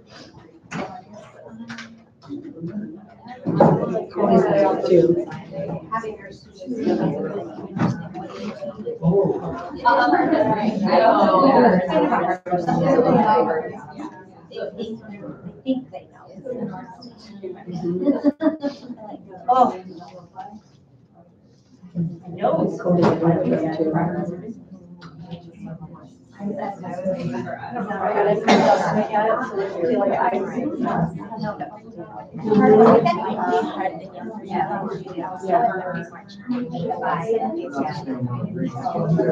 Everybody come?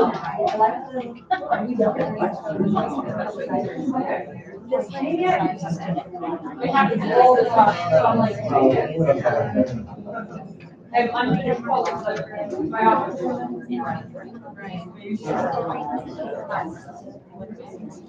I think we're all talking about the.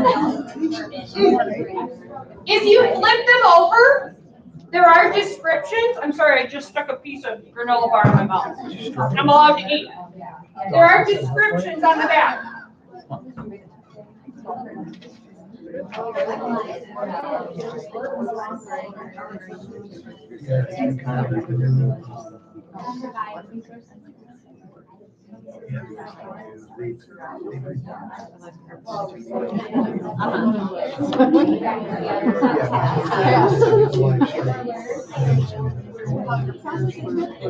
I know, right? I was trying to figure it out.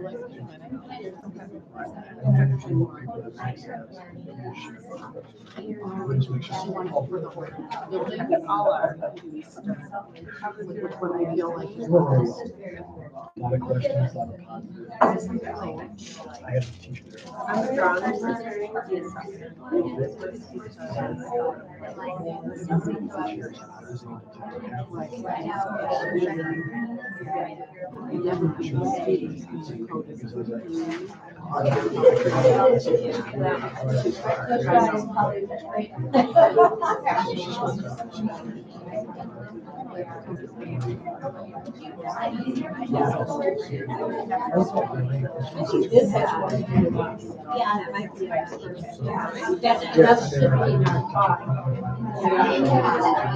I think so,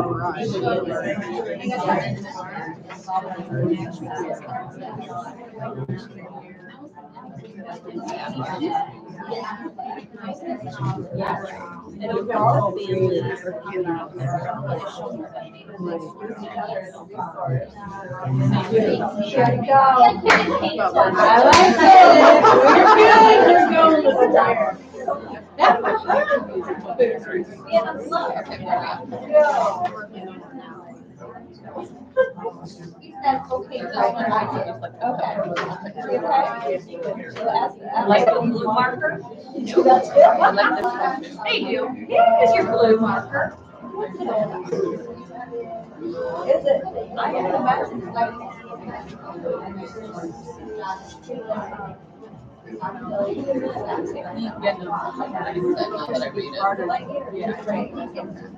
heard a little bit of thunder, like.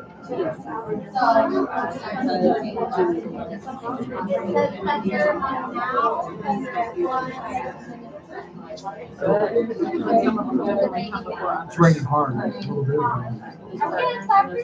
Don't feel like you have to have three, you can own one. Which one or two is sitting up?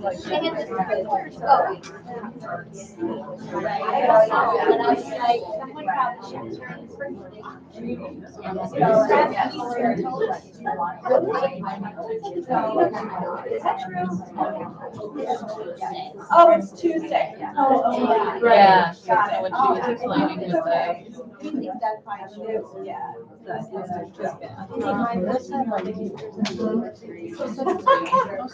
Yeah, I was just impressed.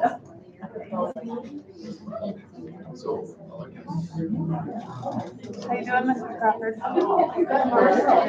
I'm not sure how we're gonna get to one, but we'll figure it out. I'm not sure either, but we'll work it out. Yep. Looking for overlap. Awesome, that'd be great. Thanks for getting me up to speed.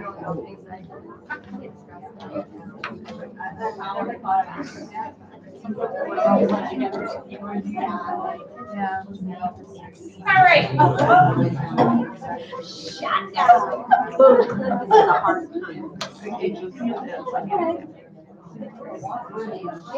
So I'm not entirely sure how we're gonna come to consensus, but we're gonna start the conversation.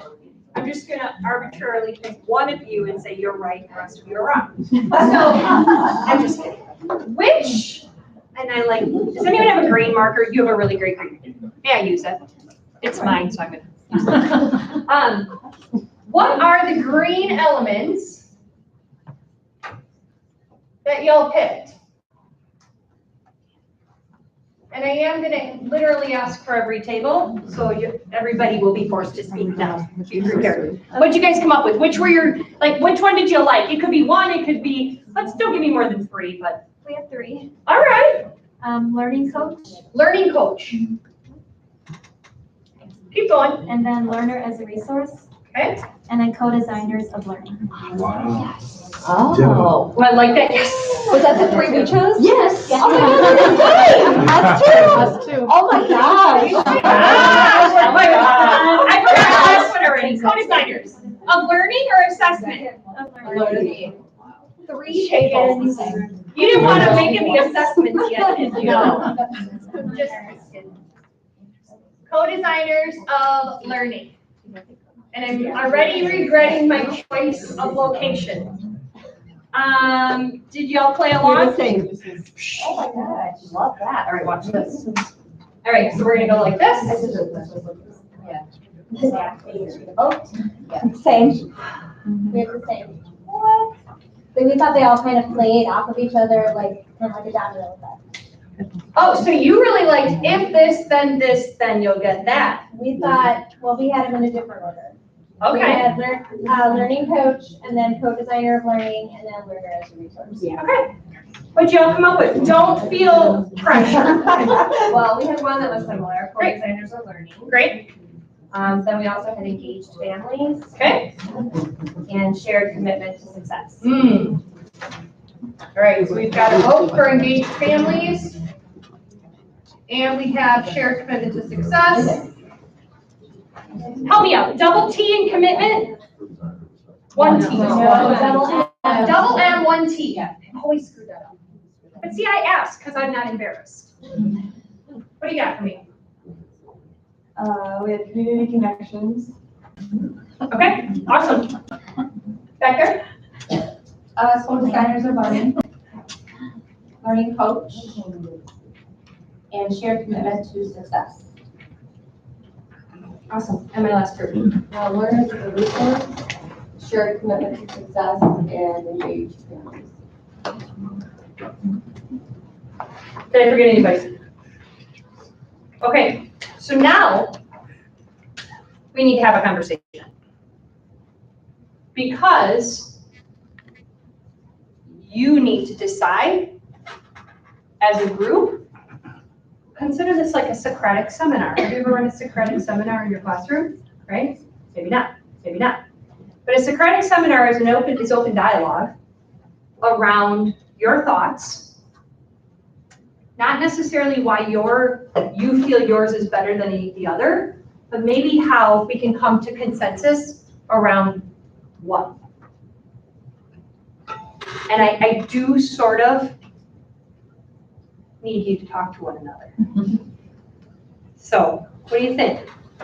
If we were going to come up with one green element that we were going to hope for within our learners, or within this community, not just about the learners, but about the relationships and roles that you want to carry with your students, our clients, so to say, what do you think?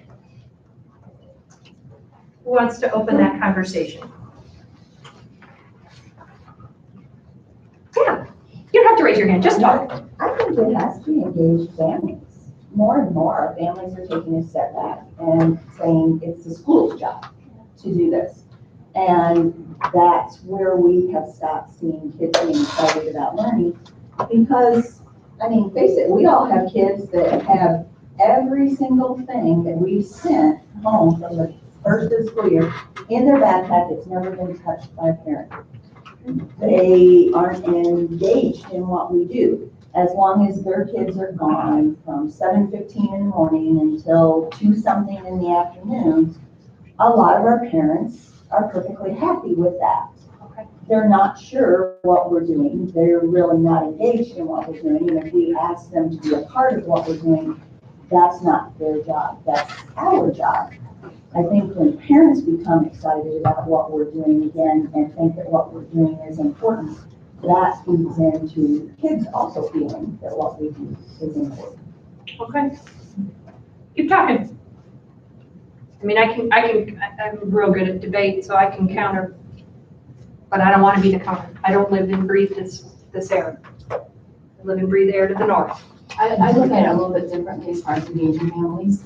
I look at it more what works for the family that's going to support the student in the classroom.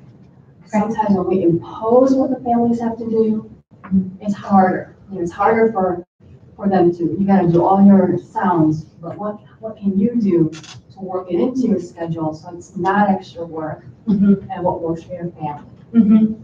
So I'm hearing you say that the families, we need them. Right. We really want them, but it's a little bit more of a shared commitment to that work. Because I hear what you're saying. And I get that I hope that the learning starts at home. I also get it doesn't always. Well, I'm not sure it has to start at home. I But think it the should, thing don't you? I mean, they're Well, it's there. It's help to support For sure. what we're doing. For sure. And For sure. showing importance. in what we're Absolutely. doing at home. Absolutely, I 1000% agree. You know, it's funny because I live in the city of Milwaukee by choice. And the city of Milwaukee up until about a year ago had where if you were a police officer, firefighter, or an educator, you must live within the city limits. You must, because of white flight, all the people wanting to move out to the suburbs. So most of my neighbors in my neighborhood are cops, teachers, and firefighters. And most of my neighbors here, so where do you teach? And I'd say Brookfield, which is a very affluent community outside in Waukesha County. And they'd say, wait, hold the phone. You choose to live in the city? Yes. As a public school teacher in Brookfield, you choose to send your kids to Milwaukee Public Schools? And my answer was yes. But I also understand that not all of my neighbors are as fortunate maybe as me, for whatever choice, it's not my business, right? And so engaged families is crucial, crucial. But I also know that even my own neighbors 2 doors down, I know I have to help those little friends a little bit differently than maybe Cole and Piper do with all sorts of things. Bikes, clothes, food, summer activities, because mom and dad are teachers and are home in the summer and they are not. Kids in my community get breakfast, lunch, and dinner for free every day in Milwaukee Public Schools.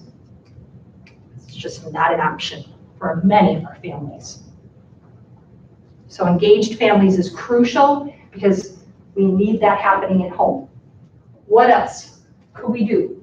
Other thoughts? Because 2 of you said engaged families. Let's hear from these learners as a resource co-designers. That was a big one. What's your thought?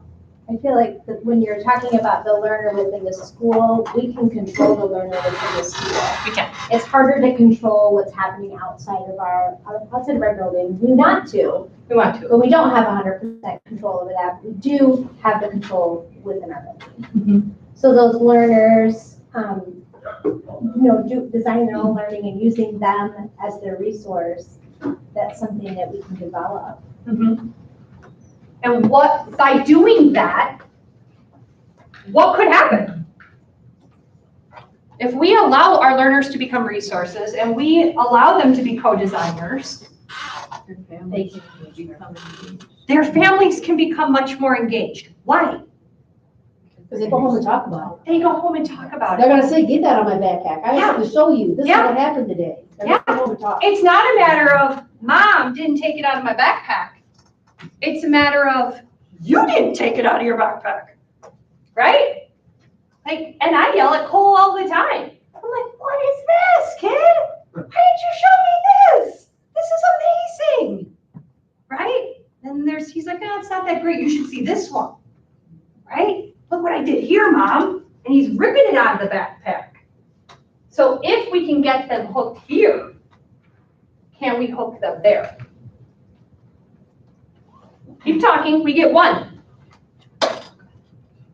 I like the idea of the learning coach. You brought up a sports coach versus a teacher. And as we're looking at changing our feedback, I think that plays into the learning coach. And that's something that can move us forward. Are there any elements that you think, well, if we do this, well, then that has to happen, this is gonna happen, and this is gonna happen. Because this can't exist without this, that, or that. Well, the shift starts with us.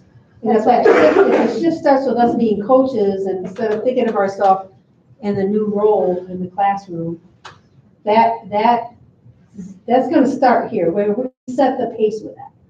So that's what we thought. We had to put that one kind of as first because it's the catalyst to changing the rest of them and adding in more of the things. Yeah.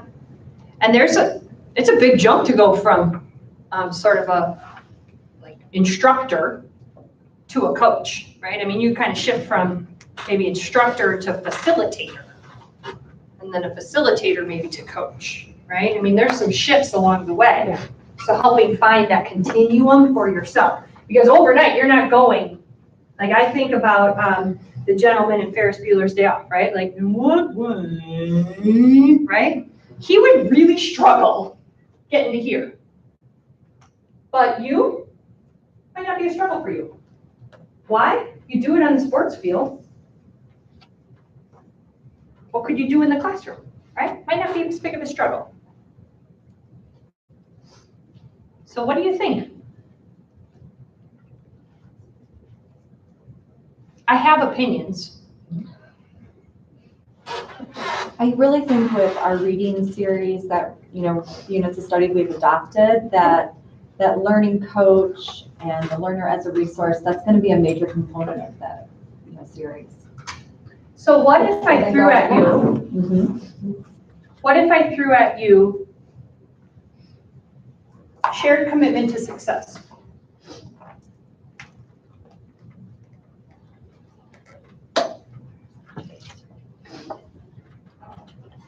In what ways could and maybe they can't. In what ways could some of our other greens align to something like shared commitment to success? Or even agency? Danny, you're good at this. What? Did you just hold those together, because we all do this. For sure. Well, don't tell me. I know this. Tell them. Talk. And good learners do. Talk to each other. Don't talk at your tables. Talk out loud. Good learners. Oh, I'm sorry. Agency. Agency. You don't know what the agency is. I didn't have enough. Okay, so agencies. Learners have an active role in the learning process, and they develop the agency by taking initiative and having influence over their learning. So they take an active role in the learning process. Active role in the learning process, right there. Look at your greens that you chose. Which of these force them to take an active role? Got a hair that's like walking. Co-designers of learning, active role. And I teased you a little bit. I very rarely, I don't know if I've ever, once, I was working with a group that chose co-designers of assessment. For whatever reason, teachers are a little apprehensive to give up the co-designing of assessment. But I'll tell you, if you allow them to co-design their assessment, they're naturally going to co-design their learning to match that assessment. But active decision maker when they start to co-design. They take initiative and have influence over their learning. That's what agency means. That really supports those essential skills that we were, viewing in that class. Yeah. The essential and the academic. Right. Does Belvedere have a profile of a graduate, portrait of a graduate that you're functioning it up? Oh, we will soon. I haven't been good. The high schools are working on one, The high school is? both the high schools. All right. Because what I would really love, a portrait of a graduate or a profile of a graduate. I like to think of it as a portrait of a graduate because profile just means like side, but portrait, you get the whole kit and caboodle. Is like, our hope is that we are developing learners in this system, right? From kindergarten through 12th grade, and when they leave us, these are the skills we want them to be equipped with. This is the knowledge, skills, dispositions we want them to be equipped with. And so what I often say is like, let's think about those essential skills. Which of those belong on the portrait of a graduate? And then what are we doing in kindergarten or preschool to do it?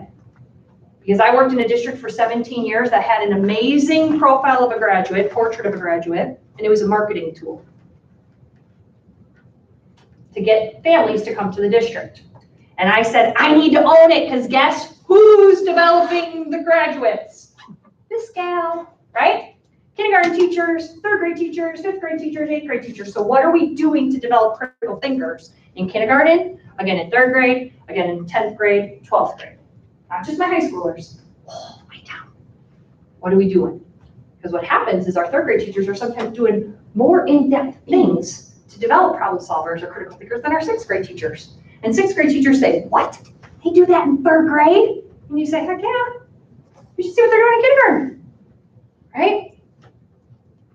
So I agree. Agency starts to play on not just the academics, but the learner themselves as a human.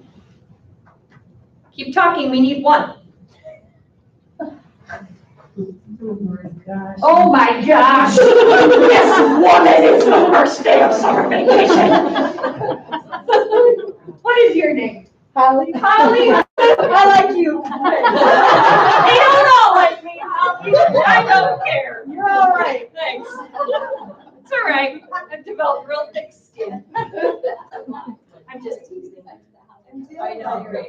Whatever we choose, it shouldn't be solely based on reading as a study. We don't all teach reading. Nope, here. So definitely I really not. feel like it needs to be more something like the learning coach, because we have PE teachers and art teachers and For English certain. teachers who don't do anything with reading, but they can certainly coach their subject Absolutely. the same way we could an academic. I 1000% agree with that. I 1000% agree with that. I really like co-designers of learning too, because then you're relinquishing control there as well. And you're saying, I'm gonna have shared control in the classroom with my learners. So co-designers of learning force this and that. And hopefully that. Hopefully. And hopefully that will lead to that. Or do we need agency to be able to have them co-design their learning?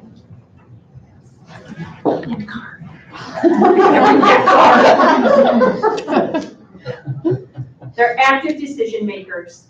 They take initiative. They own part of the process. Kelly, chime in, leader. So I know which one that I would choose, but I'm not saying what it is, but can I have the Cliff Notes version of learner agency? Like, I need simple terms, like this is real wording. So there's a sense of ownership. They see value in what they're learning. They have an active voice. They take initiative. It's helping them get to a point. I think of my Jacob, helping this is so stupid, kid, helping Jacob get to a point where he doesn't feel like this is stupid because it's a value to him. It's that whole idea of empowering. How can we empower? I wonder though if this is so abstract. It is a little abstract. Hard time getting there. Versus I the others. also wonder if it could be like, where's my agency friend? The North Stars. Like, what's our end all be all goal? We want kids to be owners of their learning. We want them to be independent. How are we going to get there? How are we gonna get there? How are we going to do this? What can you do? Because teachers, what do teachers want? They want to know how. How are you going to do this? Can everybody agree this is what we want? We can all agree on that. If you don't want this, well, fake it, okay? Because you should want this. Okay. I don't know whether to speak up or not. It's summer vacation. Just kidding. So here's what really, so the part that really resonates with me is the coach piece. So just because thinking of when I was a kid, oh my gosh, every single coach that I had, I absolutely loved that coach. That coach took care of me. That coach really wanted to see me improve. So I'm thinking of something that we can do in our classroom with the kids is, you know, if your kid looks at you like a coach versus just that dictator in the front, not saying that that's how kids look at you, but, and you're giving that feedback and you're helping them along. And if we could, you know, that's already happening in some classrooms already. And I think that applies to everybody, including myself. Like that's the one that resonates with me. Just, that's my opinion. You could hate it or not, but there you go. Well, the other thing that I'm going to throw out there to all of you as the educators as well is that the idea that we can live this ourselves and you too can be coached in this work. So learner-centered practice is a shift for many, and it's terrifying for many. And I used to have ongoing conversations with my own instructional coach in my building when I would say, I would like a coaching cycle. And Shyla would say, you don't need a coaching cycle. And I would say, baloney. Everybody needs a coaching cycle. So I have opinions on what are my favorite greens, right? And I'm not saying learning coach is my favorite, but I am a believer that we need to get out of the mentality in education that being coached is a bad thing. Because sometimes we think of being coached as being evaluated or as being a knock on us professionally because we're not good enough. Whereas, what if we looked at our coaches or each other as just learning supports to share that commitment for all of the kiddos here at Caledonia? So you can think of yourself as a learning coach with your learners. You could think of Kelly as a learning coach. You could think of your colleague as a learning coach. I looked at Angela as a learning coach for me all the time, and she was my teaching partner. But she knew her way inside and out around data, and I wanted nothing to do with it. I don't want data. I don't want to use any of that data. I want the touchy-feely, right? But she'd also tie their shoes and do all sorts of other sweet little things for them because she was coming from the primary, and I'm like, I'm sorry, I'm not tying your shoes. Learn or get Velcro, right? And I don't zip. Take the darn gloves off first, kid. It's you can't do it. Look, kid, you're wearing mittens. In Wisconsin, you can't do it, right? Well, tough luck. So we can coach one another. When you start to look at each other as all coaches, because every single one of you as well have a strength, and you all have areas for growth. So how can we look at one another as learning coaches of one another? So that if somebody walked into your classroom, it's not holy buckets, why is Kelly here? Holy buckets, why is the superintendent here? Who cares? And I get that that's terrifying, trust me. Thoughts? I'm putting a time limit on this, people. Well, I think if you look at this, like it's for me, I look at different things in a weird way. Oh, I know. Cooler than the lake. A great pot of seafood combo, you know? Wait a minute. Stop. Back her up. Start over. I'm listening now. You're looking at this in terms of a pot of seafood gumbo. Right. Hit me with So it. it doesn't take just rice to make that gumbo, and it doesn't take just shrimp, but it takes a whole bunch. And if you look at all of these green pieces need to be in play to be successful. So that's how I look at it. So you think we should have all of them? Absolutely. You're doing them all, Dwayne. Good luck to you. We're all coaches. So in a football field, I have a head coach, principal, I have a line coach, I have a defensive end coach. All these coaches are specified in something, so use them. It is how you have a successful team, right?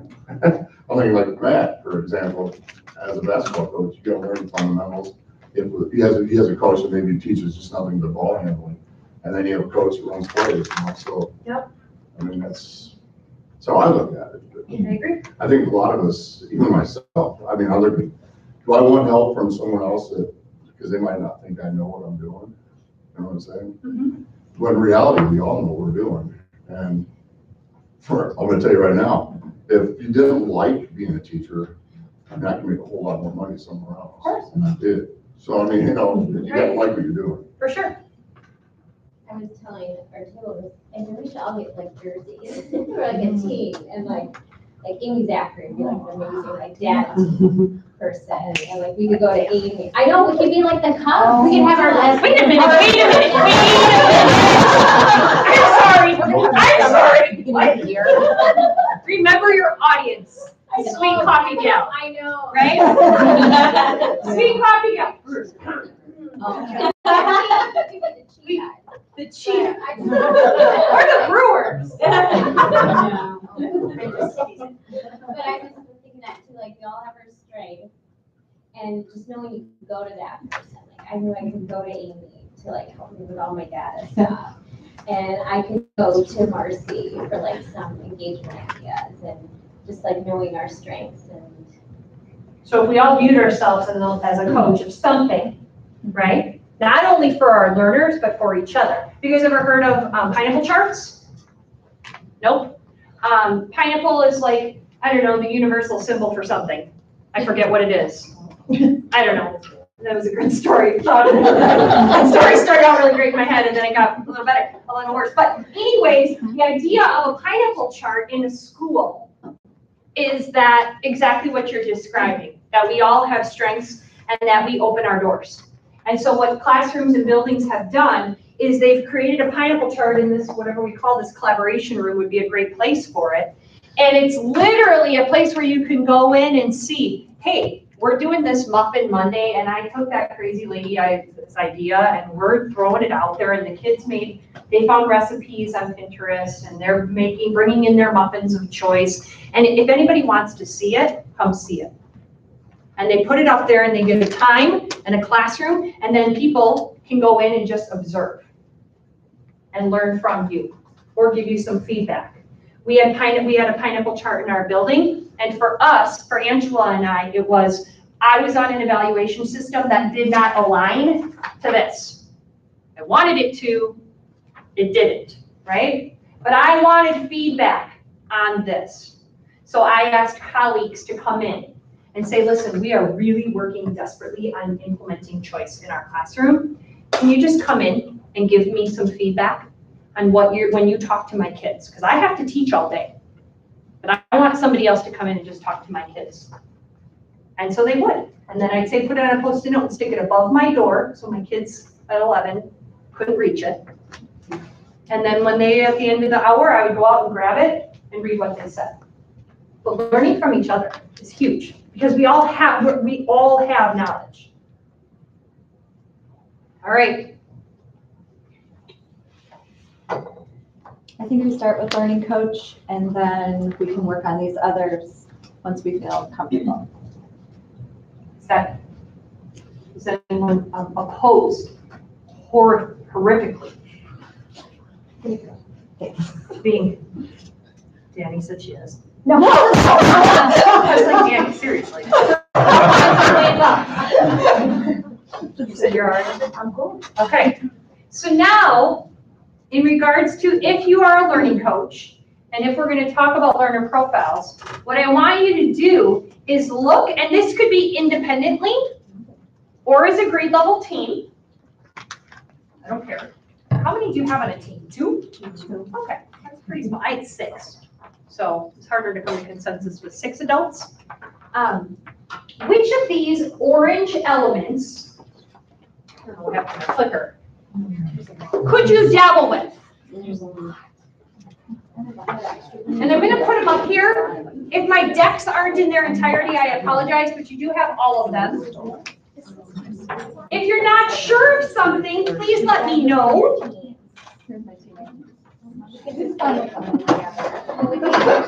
Yes. Because what are we? We're coaches together. Coaches together. Okay.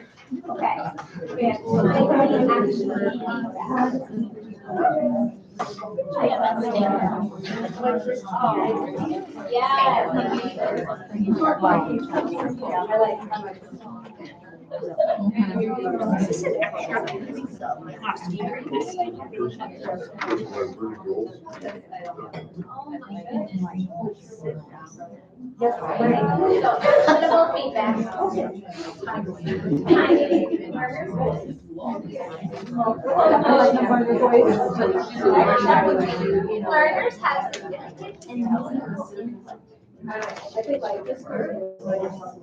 Did you want to read that?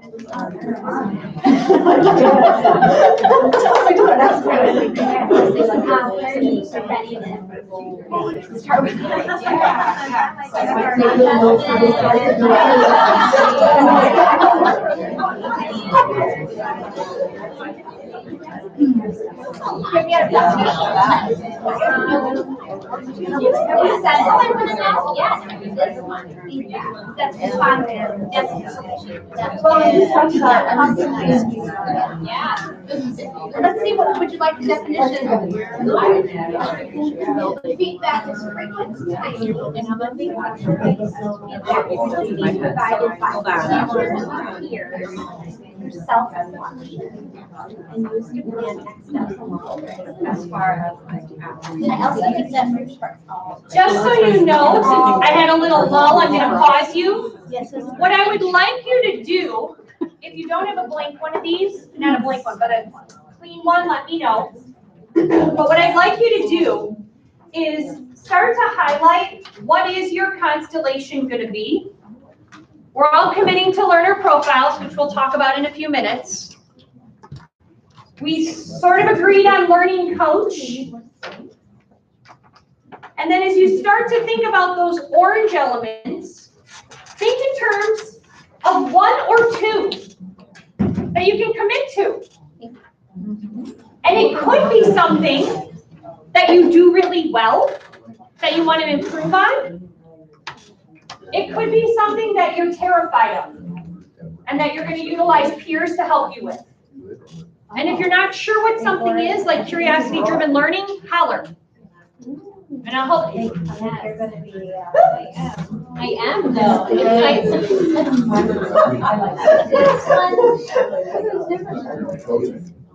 with that agreeable. This one got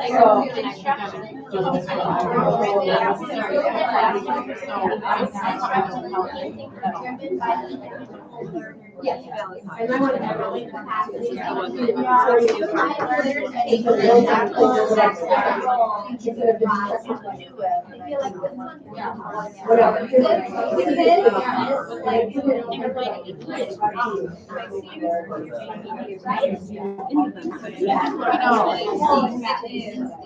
oh, wait.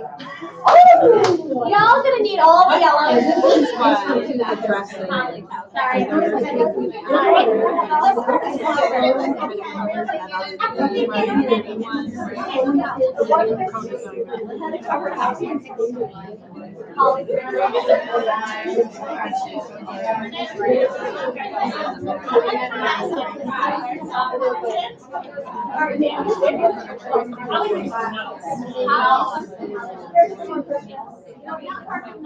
Here's my name over there.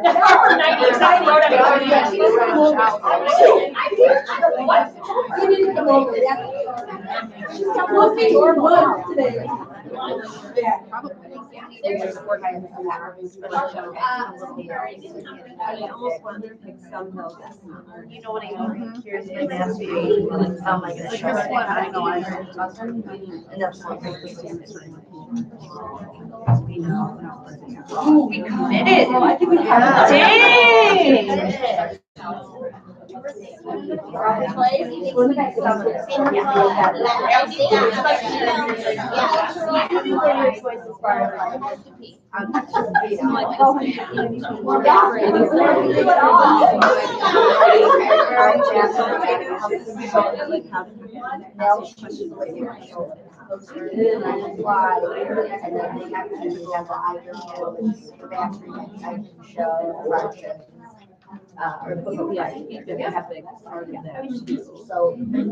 Started it. Almost like a learning model around like, well, that's very similar to co-design, because that's almost like creating a learning model around showing mastery towards this. Yeah. Yeah, I know. So actually, I just see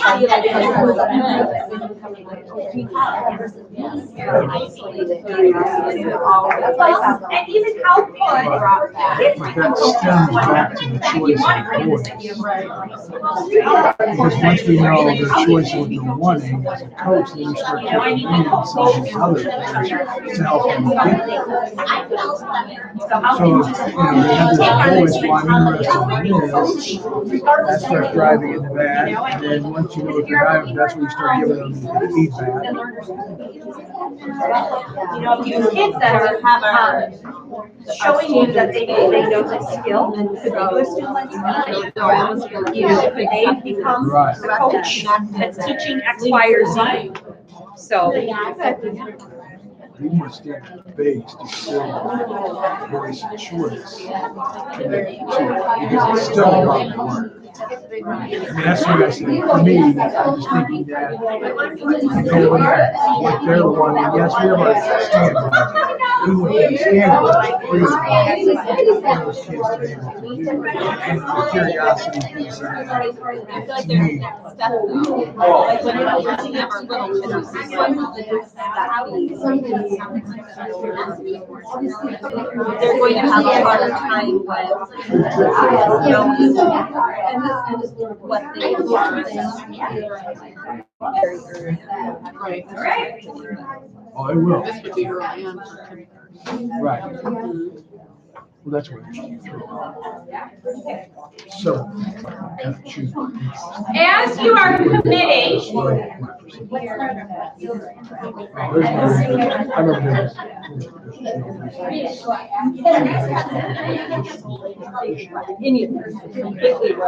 I mean, there may be some that are a little bit, but I think that's clear. What is it? Right. That's why, like, There is better one to dive into. Oh, and that's the thing. Do you want to do what you already know, or do you want to add something new to it?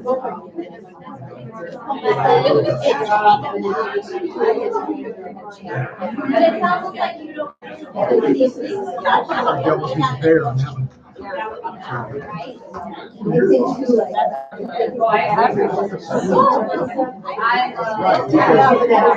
it's not because truly, all of this being behind, I like to work facilitating.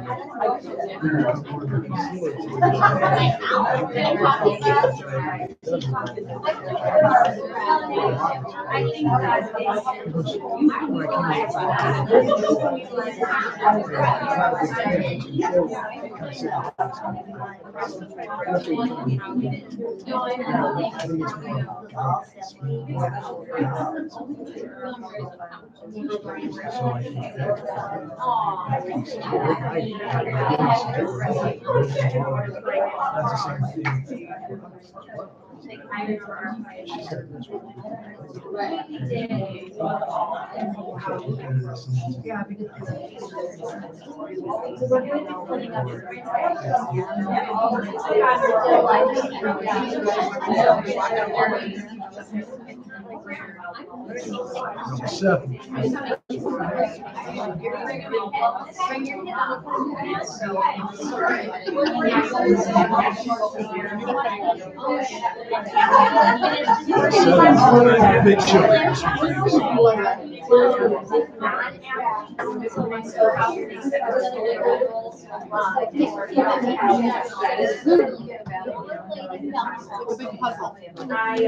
I don't use it. That can be put together in a lot of ways.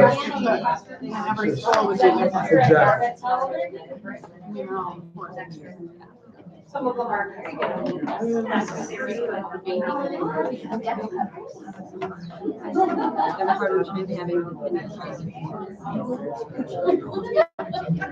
So each of you have your own classroom, and almost all of you have a thought.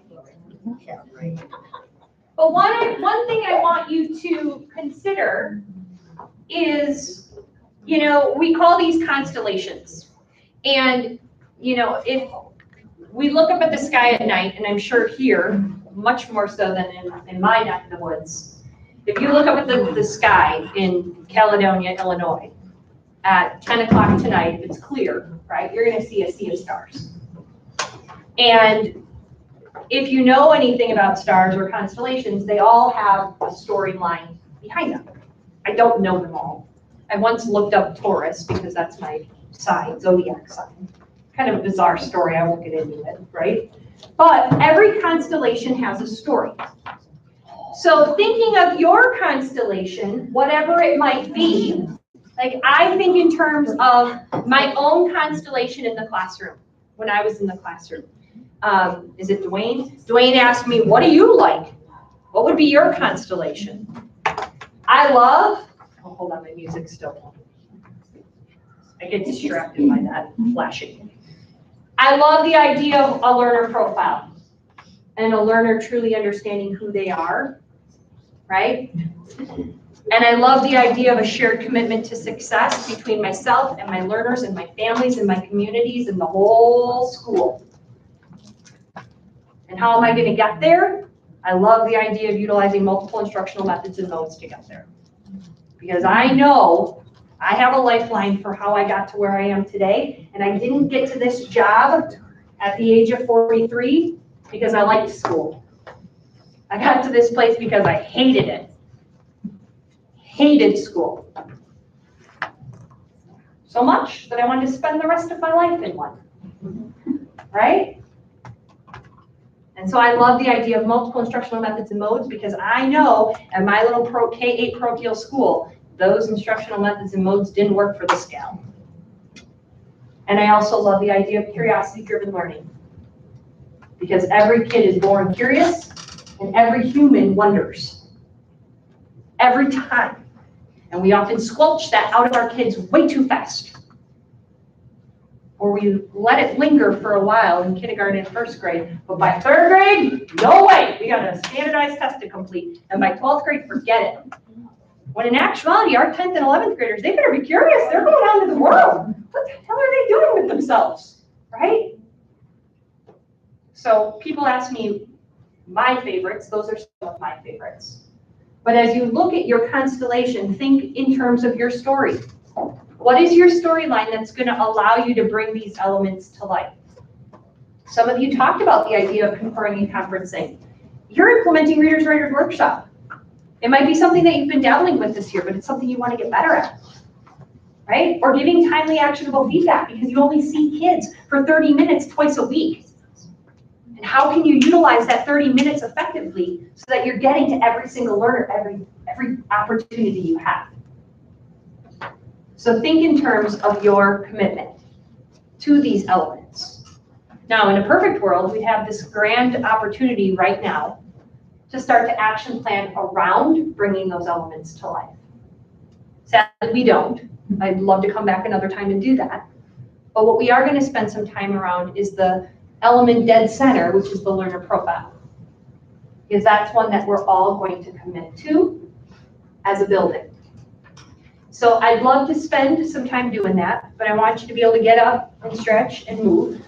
So at 11 o'clock, which is behind schedule, people, Holly's house is awaiting, apparently. Right? Oh, yeah. Oh, yeah. Maybe I shouldn't have thrown it out the group. I don't know. Sort of. But now everyone's invited. At 11 o'clock, we're going to come back together, and we're going to talk a little bit about the learner profile. So stretch. If you want to dance, you can dance. You want to dance? So the previous group that has worked on learner profiles, you may feel free to go. Go away. To Amanda's room. If For you 10 want minutes. to play with me, you can. If you don't, don't. I'm all set. Can you, in August. Are we coming back here? We talked about making. Are we coming back here or no? I got you covered. Should we bring any more things? I mean, I'm doing that. Bring it. I know we can. If you want to.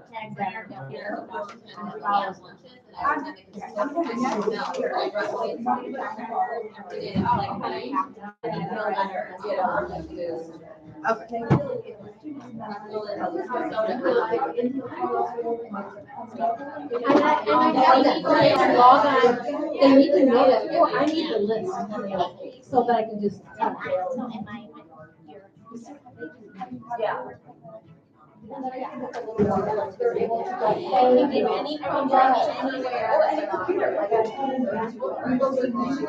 Got a bone to pick. Yeah.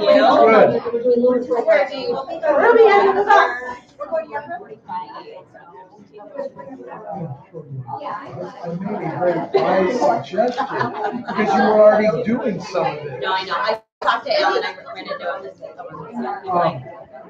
was like, oh, it was Brent. So I'm gonna do it. Okay. Julie's gonna help me. Okay, because I was gonna say that I can't, it's just great basketball, see the problem with basketball season. There's just no way. Early in the year, later. Before that, it'd be like, it'd be me, Julie Peck, you, myself, like. I set up like for my fellows and stuff. Yeah, because, I put out yeah, because so sometimes when you're they get talking, there, somebody it's can like, follow up everything. you know what, she's already has people coming in for voting and different stuff. I have reached, bringing them all to a meeting. She's like, I'm like. Sure, no, but no, that'd be great. So in my problem, basketball. Right. From November to like start of March, I'm used to. Right. You know, with practice and stuff. It's incredible. Once you get to the back, that's what you do. So.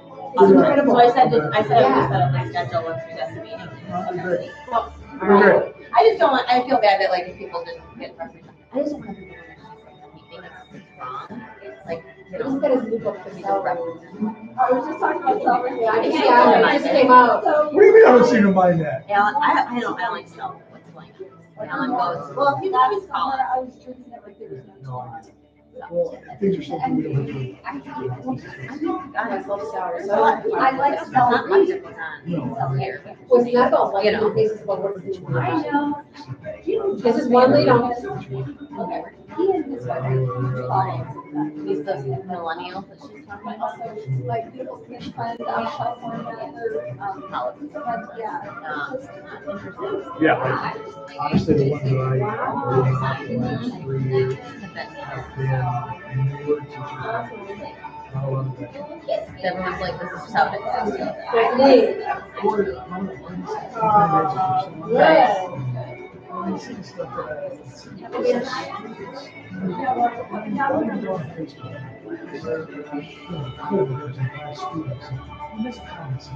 Oh, I know you're talking about. Thing? Yeah, I remember, I know that one. She's the one that took over from my fourth grade. By the way, that wasn't the first time it's happened.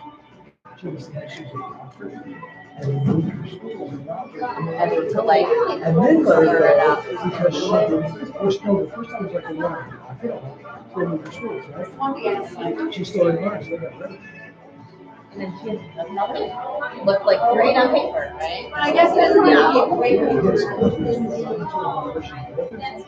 Like her kids were going to school when she was In Rockford or in? Yeah, isn't that? Yeah, she's a piece of work. And then they were all like, thanks for reading it. I know. I mean, just things like that. That was in New York, so they just did, Yeah, right, but not, yeah.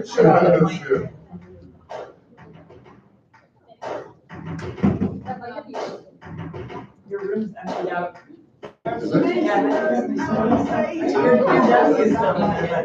They're never coming back. They'd be like, I'm gonna get the point. Yeah. Hey, always that big cheetah slide. You want a cheetah slide? The cheetah slide, that was Cha-Cha I slide. just moved my legs. That's what she's I don't have any more, I share. I was broken from a young age. Is it sunny out? I had heard about that it's raining. It was pouring. It's supposed to clear up. It's like, it was in the last week, like pouring. Well, then I don't feel so bad. I feel bad. So really, it wasn't going to come today, but now it's coming. Well, Josh was getting his pants off, so I thought I had to go pick him up from daycare. But now my hands are getting Perfect. Great. It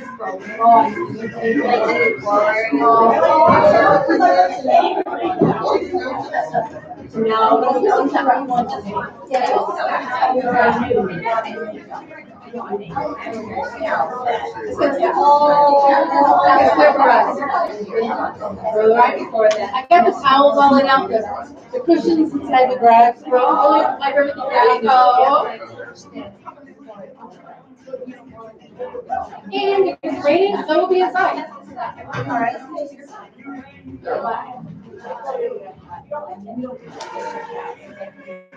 Is it always that way working, or was it now working because of all the things? It's true, not always gonna be really good. It was because it was so, we have to make it out. Yeah. Yeah. So were you supposed to be back in August? Well, yeah. Was it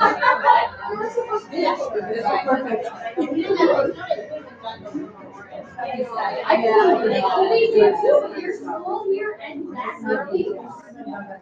Well, see, our kids are supposed to start done. Oh, see, we can't start till after the first. So we go after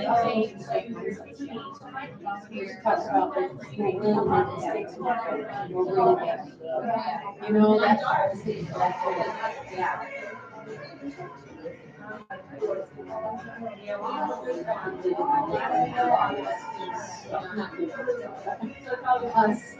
But at least your job, because it's different in the bucket hours. Yeah. Dealing with all the kids and all of us.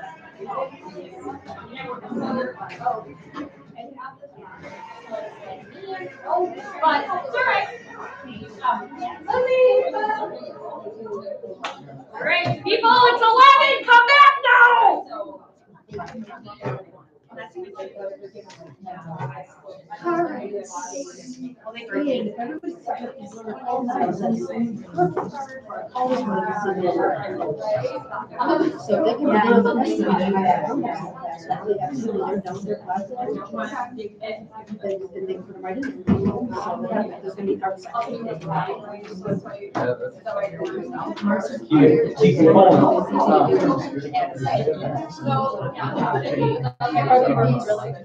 Yeah. And I like to be old. It's part of your But eventually. All right, so we're gonna get started. You really do not want to run out of time. Okay,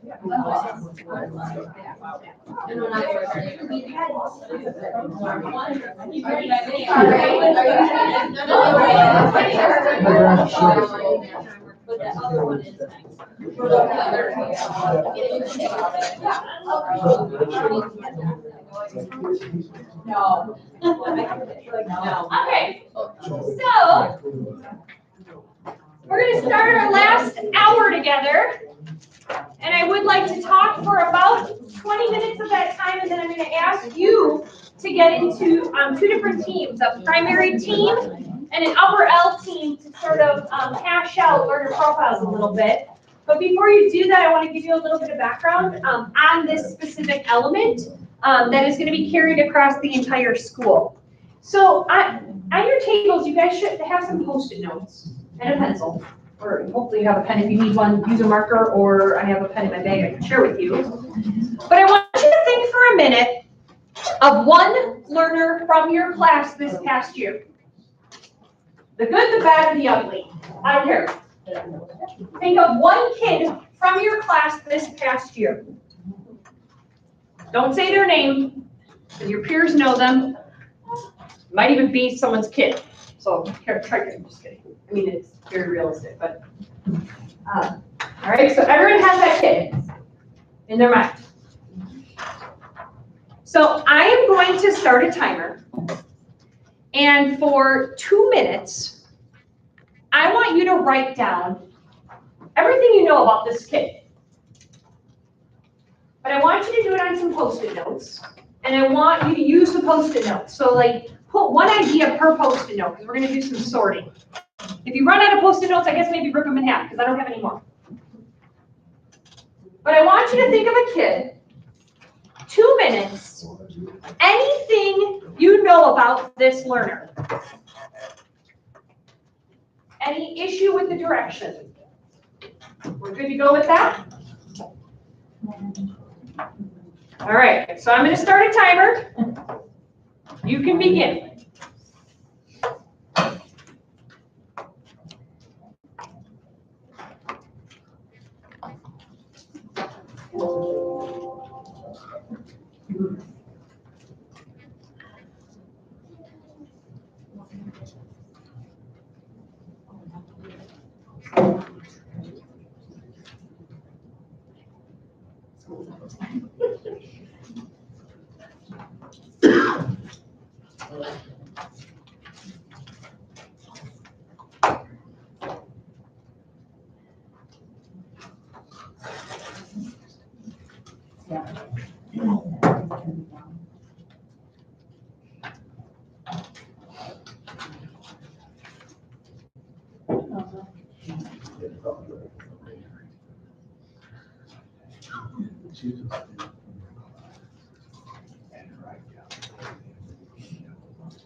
Keep writing, you got about a minute left.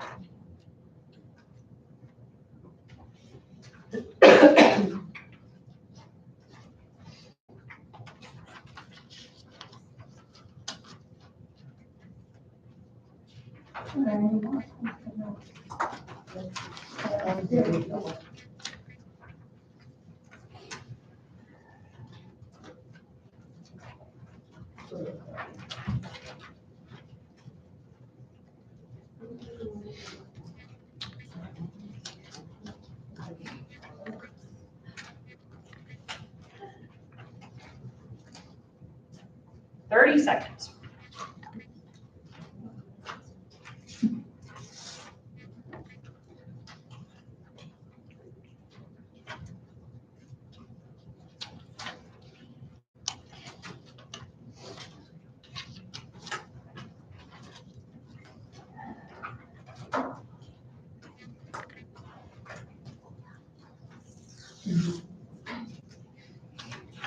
A good sound.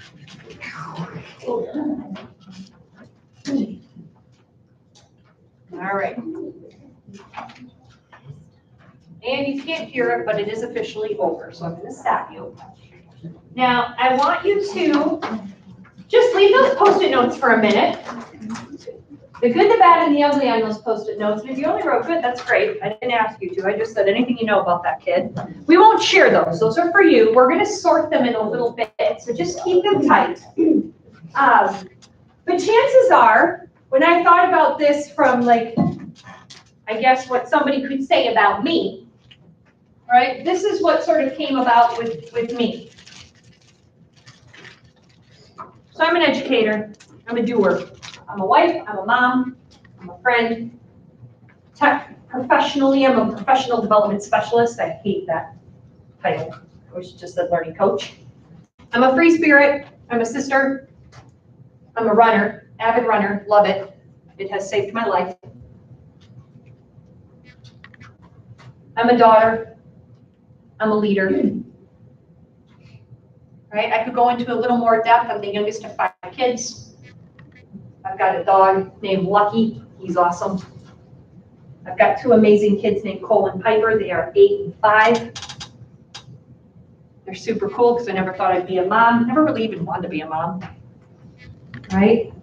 We can describe ourselves. Hopefully we can describe our kids. Now, we're going to talk a little bit about learner profiles, but I want you to think of what comes to mind when you hear learner profiles. Like, what do you know about them? What do you know about a learner profile? I know the group that left knows quite a bit because I've had this conversation with them. I don't truly, it's not rhetorical, like I don't know to what extent you know about learner profiles, and maybe you know nothing, which is awesome. Kind of hope that's the case. But maybe you're experts. So what do you know about a learner profile? Like, what do you think of when you saw that element in the middle? And I told you, this is the one. This is it.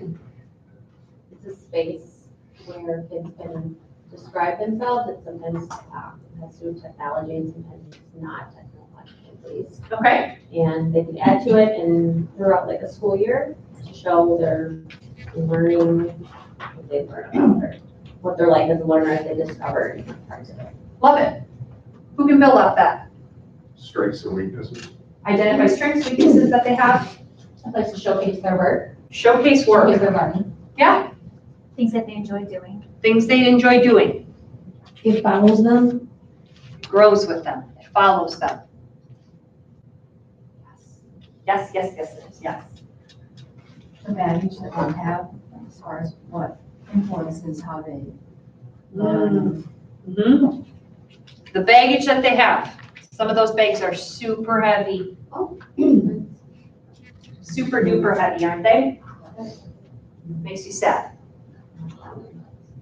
Just saw a post that said, you know, if you knew the real behavior for the misbehavior, it'd make you cry before it'd make you mad. Have to remember that at home. Anything else you think of or visualize? Well, you guys are completely on the right path. A learner profile is really what you described. It's a picture of the learner. It is something that is often co-created by the learner themselves and the educator. The most important aspect of the learner profile is that it's living and breathing. And this is where I failed horribly as a classroom teacher the first year that I partnered with the Institute and heard about the learner profile is because I created this beautiful template and the kids completed it by the end of October and it died on about October 30th. Because we never came back to it until about January when some random kid in my class said, are we ever gonna do anything with that profile thing you made us have? And I was like, shoot, dang, bird, right? As my son would say, roasted, or something like that. I don't even know what that means, but he says it all the time, right? And so it's living, breathing. And the hard question is, how in the world do we make it something that's living and breathing and meaningful, right? In order to do that, it has to be up to date. We have to give them an opportunity to build it so that it can grow with them over time. Now, the purpose of the learner profile, the true purpose, this is another failure I had. The purpose is for a kid to get to know themselves better. And I saw the learner profile as a Google site, mine was a Google site, where I got to know my kids better. And that is important, and it is an important byproduct of the true purpose. But what we really want is a learner that knows their strengths, knows their areas for growth, knows the skills they're working on, knows what drives them, and they can use that to advocate for themselves. And can use that to help co-design learning experiences, or at least offer a voice in some sort of decision-making process. Maybe it's what they learn, or maybe it's how they learn it, or maybe it's how they demonstrate their learning. Now, when we think about the why, and I'm going to skip this, really the why behind having one is that shift that we talk about. From very traditional, the teacher's the end-all be-all bearer of all knowledge on the stage all the time, to it becoming more learner-centered. Why have it? We want our kids to be able to articulate their strengths and weaknesses. I remember having conversations with 4th and 5th grade students, and I knew that they didn't even know they had an IEP. 4th grade, you don't even realize you have an IEP. I am not teaching and telling anybody how to parent. But I'm going to coach that parent into helping that learner understand this is just part of who they are. And that's not something to be ashamed of. Because quite frankly, when push comes to shove, every single one of us, I'll point to myself, right, could have an IEP of some sort. We all have areas for growth. That's ultimately what that is. It allows our learners to become the primary resource. It supports choice and voice and goal setting. And ultimately, it develops those learner skills, or those essential skills that we talked about. Now, when we think about a learner profile, and this is where you should have this in front of you, this little quadrant. You're going to need that right now. Right? So we hope that learner profiles have 4 domains or dimensions. Does anybody not have one? Because everybody's going to need their own. And I have tons.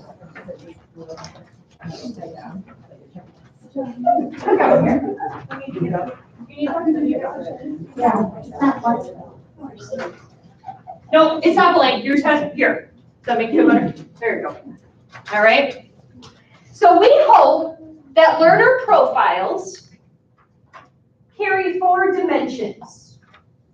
We hope that this is what we want our learners to be able to articulate. What is this sort of demographic information, or this all about me? Can you talk, like, who are you? I'm Kate Somerville. I grew up in Greenville, Wisconsin. I live in Milwaukee. I have 2 children. I'm the youngest of 5. I have got a mom and dad. Blah, blah, blah, blah, blah. All this all about me business. Then we have this picture of the academic information. In my classroom initially, I had a portfolio. If you ever have like a portfolio for your classroom, that was another mistake I made. Was I separated a learner profile, and then I have a portfolio. Well, why do we need both? Like, can't we have one? And so what we did was we embedded portfolio work into the profile. Because in school, their portfolio is kind of a big picture of them. It's an active picture of them as learners. I also took a shift the way I looked at portfolio work, and it wasn't just showcase work or their best work. Now I asked them to document evidence of learning. So maybe I don't just want that amazing end product. Well, maybe I want a reflection over the biggest hurdle you have. Or maybe I want you to show growth over time. Or I think about like my music teacher, or my art teacher, or my Phi Ed teacher, right? I've sat through the first band concert.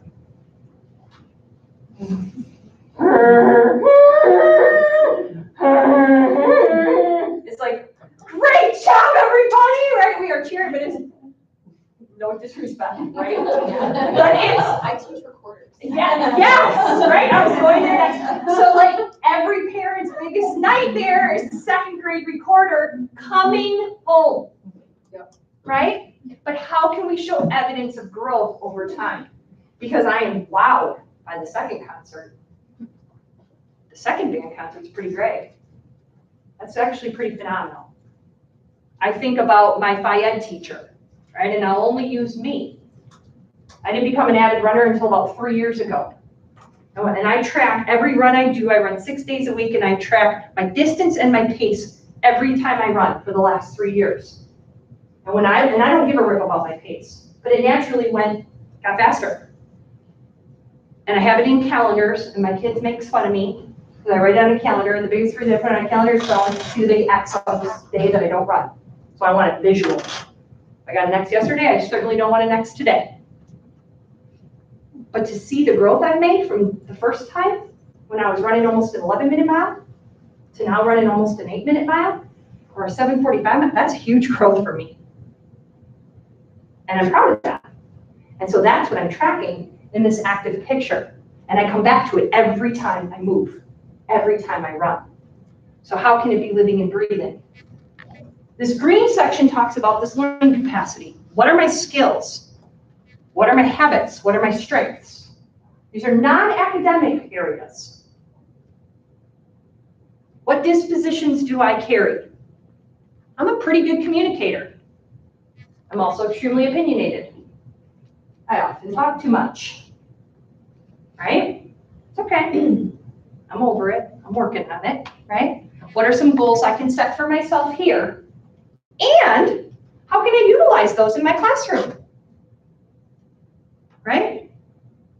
And the purple section are my hooks. Those are my drivers. That's pushing me forward, my hopes for the future. I remember how many times I asked kids what they wanted to be when they grow up. I thought, why did I ask them if I don't really care? Or if I'm not going to do anything with the information, I guess.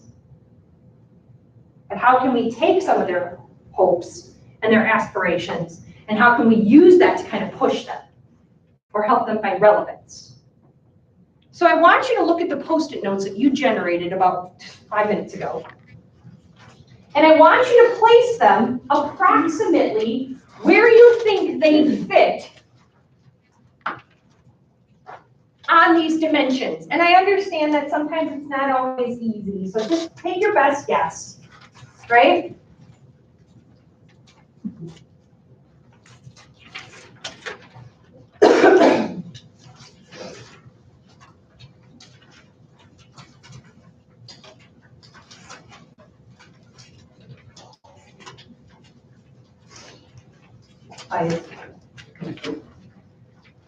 So, nope. That often looks very different.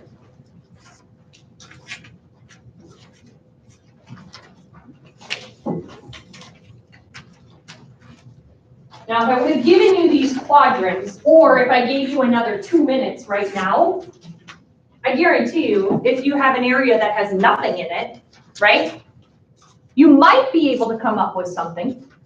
Right? It probably didn't occur to you to write the kid's name down. I think I may have even told you that too. It probably didn't occur to you to say he's 9 years old and he has 3 brothers, right? But just personal, like, anyone willing to reflect on where are your Post-it notes? Are they evenly dispersed? Are they heavily dispersed in one area? Is there an area that you have nothing on? And that's not a knock on you. So don't stop thinking that. I'll be honest with you.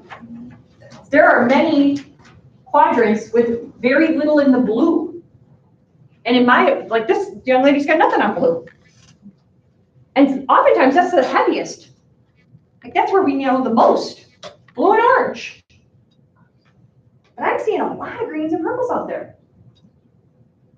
So somebody talk to me about your thoughts. Yeah. Mine are definitely more in the green. Yours are more in the green. And what, remind me, kindergarten? Pre-K. Pre-K. So why do you think that about yourself? Because I guess I tend to focus more on like the skills, like I have leading the classroom, uses a core board to communicate, things that the student does when he's upset, things that he does when he's happy, and ways of communicating. How does he feel at snack time? He gets a little anxious when he doesn't have a snack right in front of him. Yeah. Can I pick on you?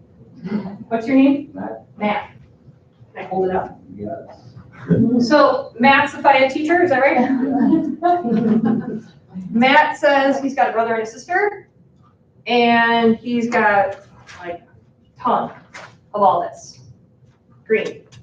He's athletic. He wrestles. He plays lacrosse. He's a competitor. He's caring, right? He knows all of this.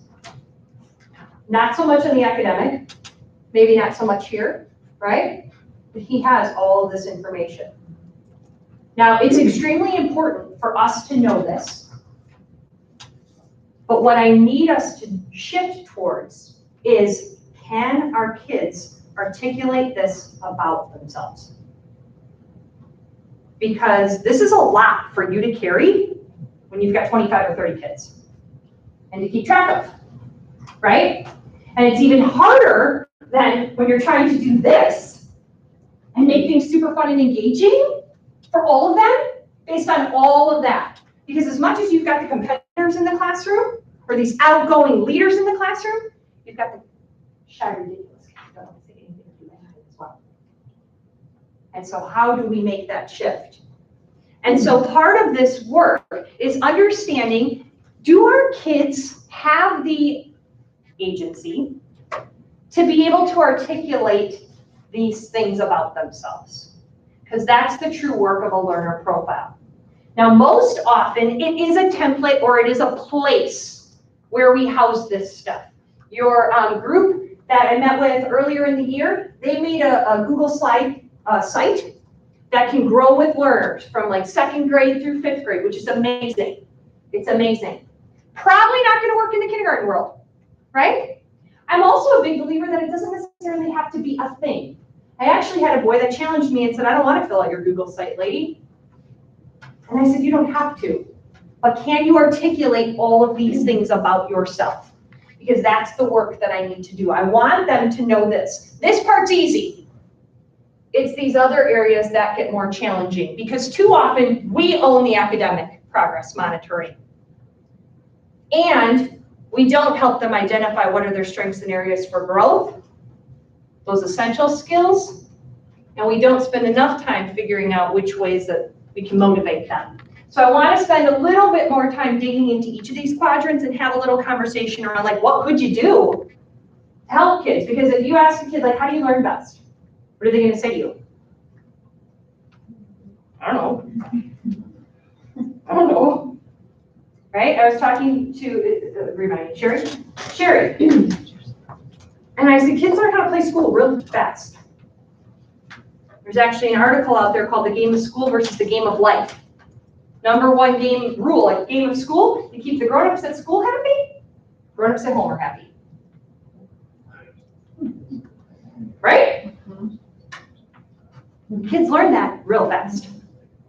So when we ask them to be empowered and to make choices, they don't know how, because we've asked them to stop thinking. Well, we haven't. We've just asked them to think what we want them to think, not necessarily always for themselves. So I'm going to dive into each of these different areas. This first one, in my opinion, very easy for kids. Very easy for kids to start to think in terms of how do you get kids to know this about themselves? Where this starts to get tricky and why I put in the IEP piece up here, not because I'm asking you to put IEP goals into your learner profile. I understand that that is a big, fat no-no, especially if you're going public with these. But what I do want you to do, especially if you're in upper L or transitioning into 6th grade, is start to think, do your learners know this about themselves? And can we just be okay with it? Can we help develop a community where it's okay to have an IEP or a 504 plan? Could we ask learners to be a part of the IEP process? Could they be a part of the creation of that plaque, that present level of performance, or that brainstorming?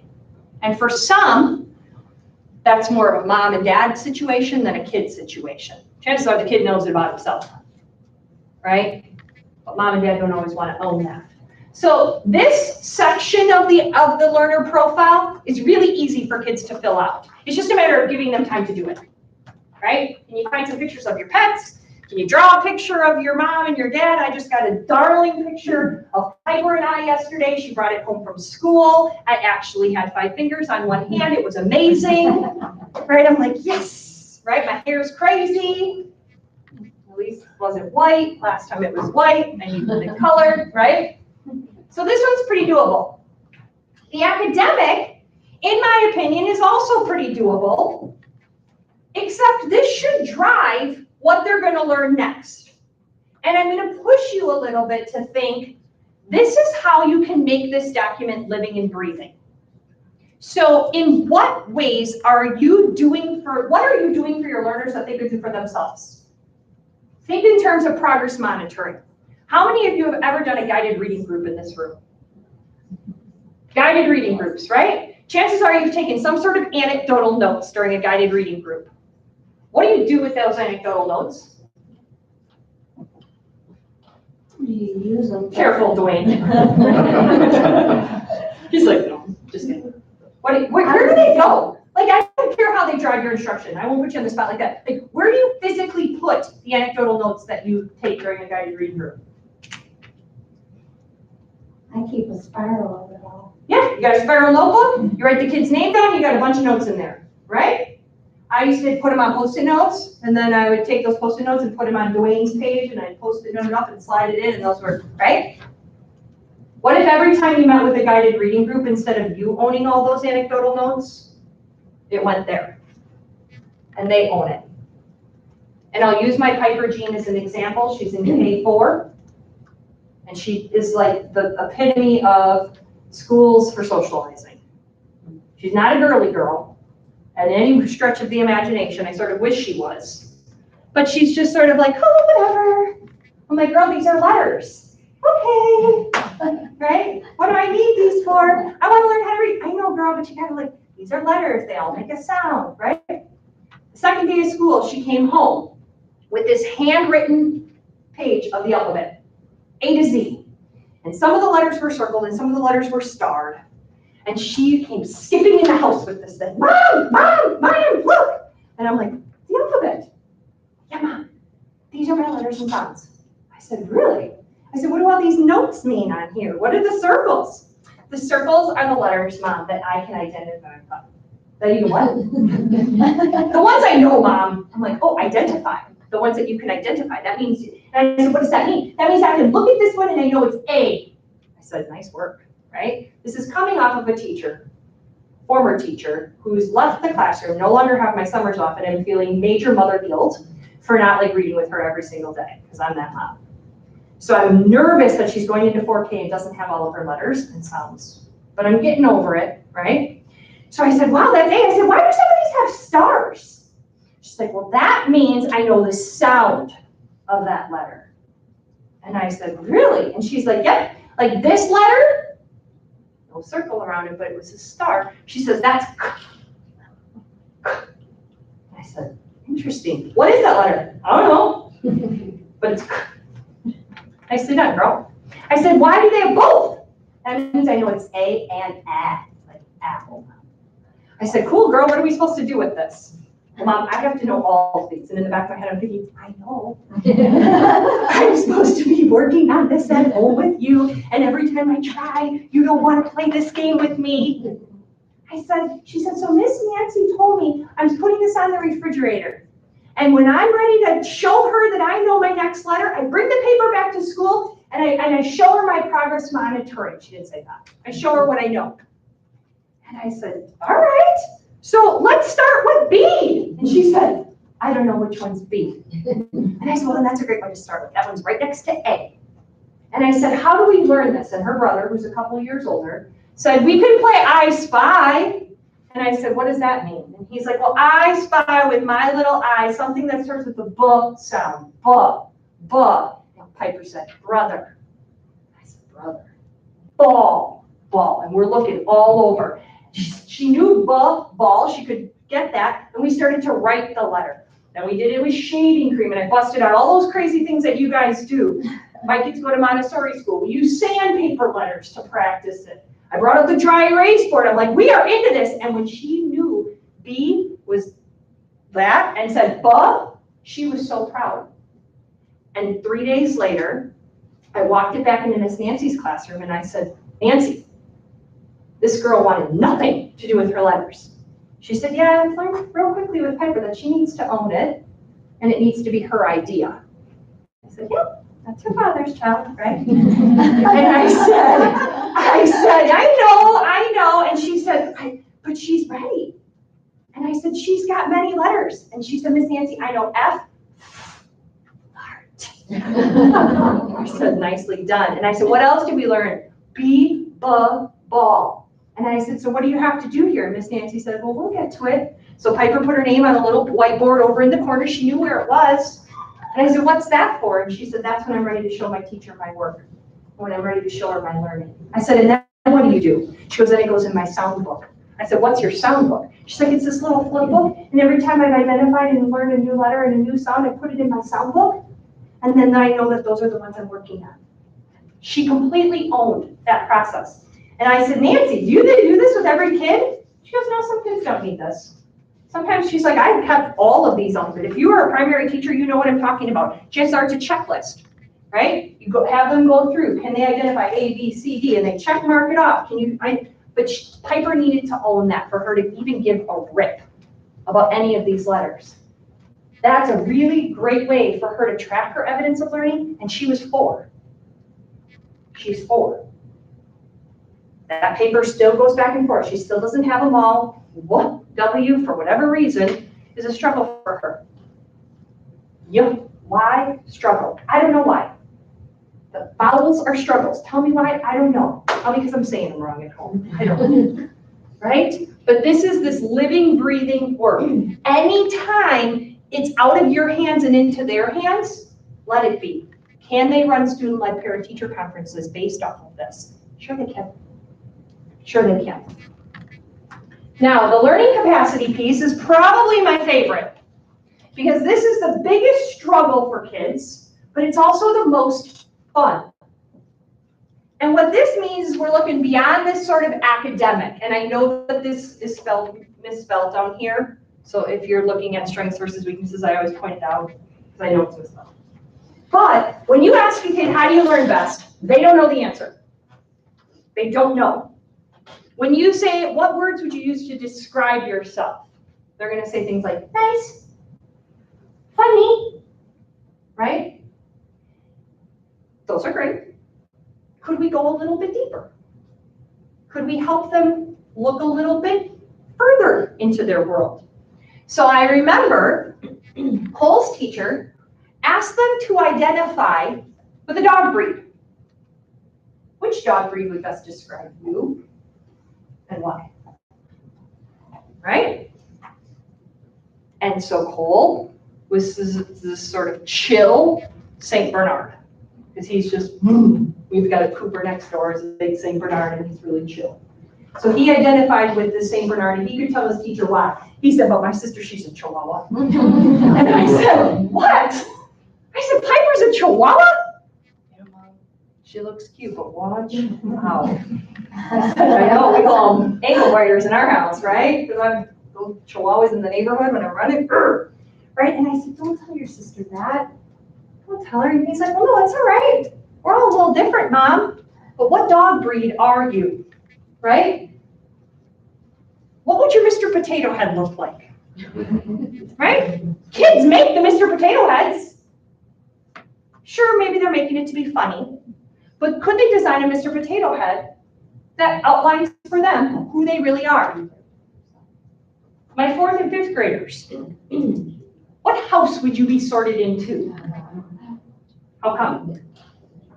Right? You going to Gryffindor or are you going over the Slytherins? And own it. One's not better or worse. I mean, we all have opinions, right? But one's not better or worse.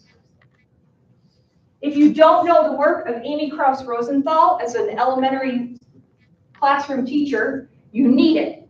She wrote this book called Spoon and exclamation point. And they're amazing. In the book Spoon, Spoon is very upset because he lives a boring life, because he's just a spoon.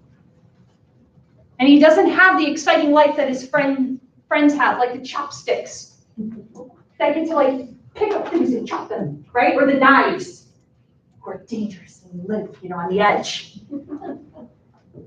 Or the forks, who get to like swirl in the noodles. And he's feeling down. Until his friends point out to him, you're a spoon. And everybody allows you to be around, because you're not going to hurt anybody. Or you get to dive into a bowl of ice cream. That's delicious. And so something as simple as reading this book and thinking, what are you? A spoon? Fork? A chopstick? Right? Poor chopsticks always got a buddy with them. Chopsticks like, I'm sick of having that kid around me all the time. Right? I don't want that in my life. I just want to be alone. This book is my favorite, and it completely changed my entire classroom and everything about my classroom. And it was brought up by a little boy named Zach, who's on the spectrum. And I was meeting with a seminar group, which is like a small, what I call a strategy group or a guided group, working with kids that didn't know their punctuation, or so I thought. Or so I thought. These were kids maybe that they just didn't use it ever in their writing. So I met, there were 6 of them, and I met with them in a small group, and I read this book called Exclamation Point, and it's written from the perspective of the exclamation point and all of the ways that he is needed and important in sentences. And the characters in the book are all different punctuation marks. And halfway through the reading of my lesson, Zach stopped me and he said, "Your quotation marks." Thank you, Zach. Reading. And Patterson, my teaching partner, she's a question mark. Really? So I paused for a minute and I'm thinking, I'm quotation marks. She's a question mark. So I bit. I said, "Zach, what are you?" "I'm a comma." Without hesitation. A comma. Yep. I've got a lot to say. But I pause. I think before I speak. First thought in my head, okay, this kid knows punctuation marks. I said, "So why am I at quotation marks? You talk a lot." And Patterson, she questions everything you say. My teaching partner, I said, "Did you hear that, Angela? Did you hear that?" And I said, "All right, let's just hold the phone." So I said, "Let's wait a minute. Let's go around this table. Who are all of you?" Kids went around. "I'm a period." "Why?" "I'm comma." "Why?" "I don't know what I am." "Okay." So I said, "Wait." And Zach said, "We're all needed." I said, "Well, we're all needed in our writing." He goes, "But we're all needed in this classroom." He said, "Because you talk a lot, but sometimes the commas need the talkers." I said, "Yes, we do." And I said, "Zach, would you do this mini lesson in our classroom?" "What do you mean?" I said, "You just interrupted me in my reading, which I'm totally okay with." I said, "But now I want you to come back in the classroom. How can we use this in our classroom?" And he came up with it. He's like, "This is like our learner profile. This is how we learn best. This is who we are. This is how we describe ourselves." I said, "Yeah, you get me with me?" Now his mom's a principal. And like I said, Zach is on the spectrum. And so I didn't know what this was going to do for Zach's world. This could either set Zach going like, "Woo, this is awesome," or this could bring a lot of anxiety on Zach. And so I called his mom and I'm like, hey, I want Zach to run this lesson. He knows what he's doing. He just did it in my little small group. I just want to make sure if there's any sort of anxiety about this at home, please let me know, because he doesn't have to do this. I'd be happy to do this and tell him how awesome it was that he came up with it. But he ran it. 52 kids in our classroom. He got them all sitting in the reading corner. He read this book.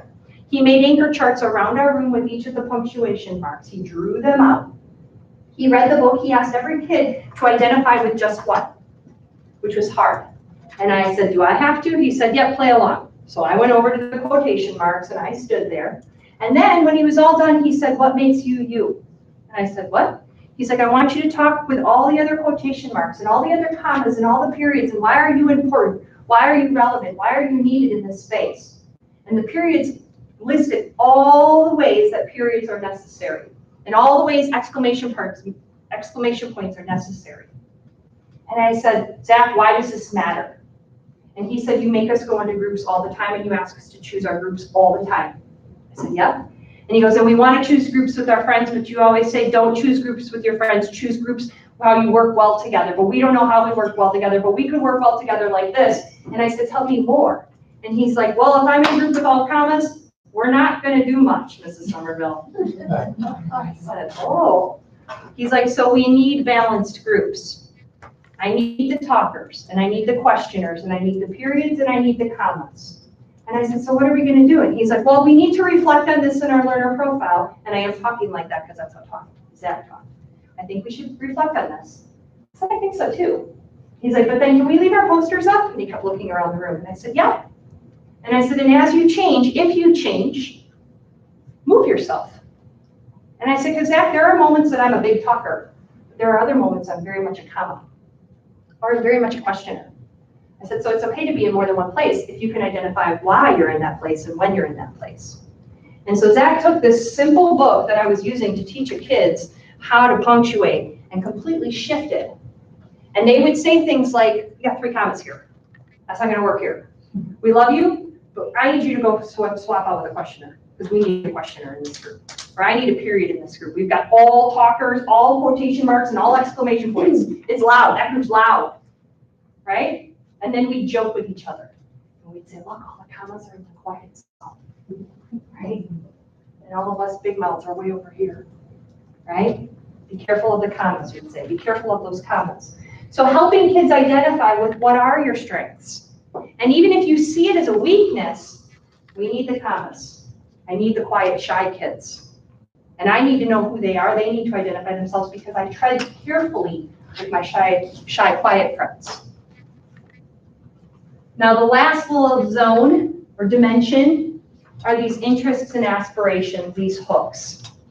And these are things like the design thinking process, genius hour, capstone projects, any sort of project-based learning. When you guys are talking about your projects or your reenactments, in what ways can you hook them to help them develop those, to help them build on their academics, but to do it utilizing some of their strengths, or to utilizing some of their interests. And so these are things that we're doing. Well, we're not in a high school, but a lot of our college career readiness programs are developed around these hopes and aspirations. So when we develop a profile, what we want is something that brings in all of them. Now, some of these we do a lot.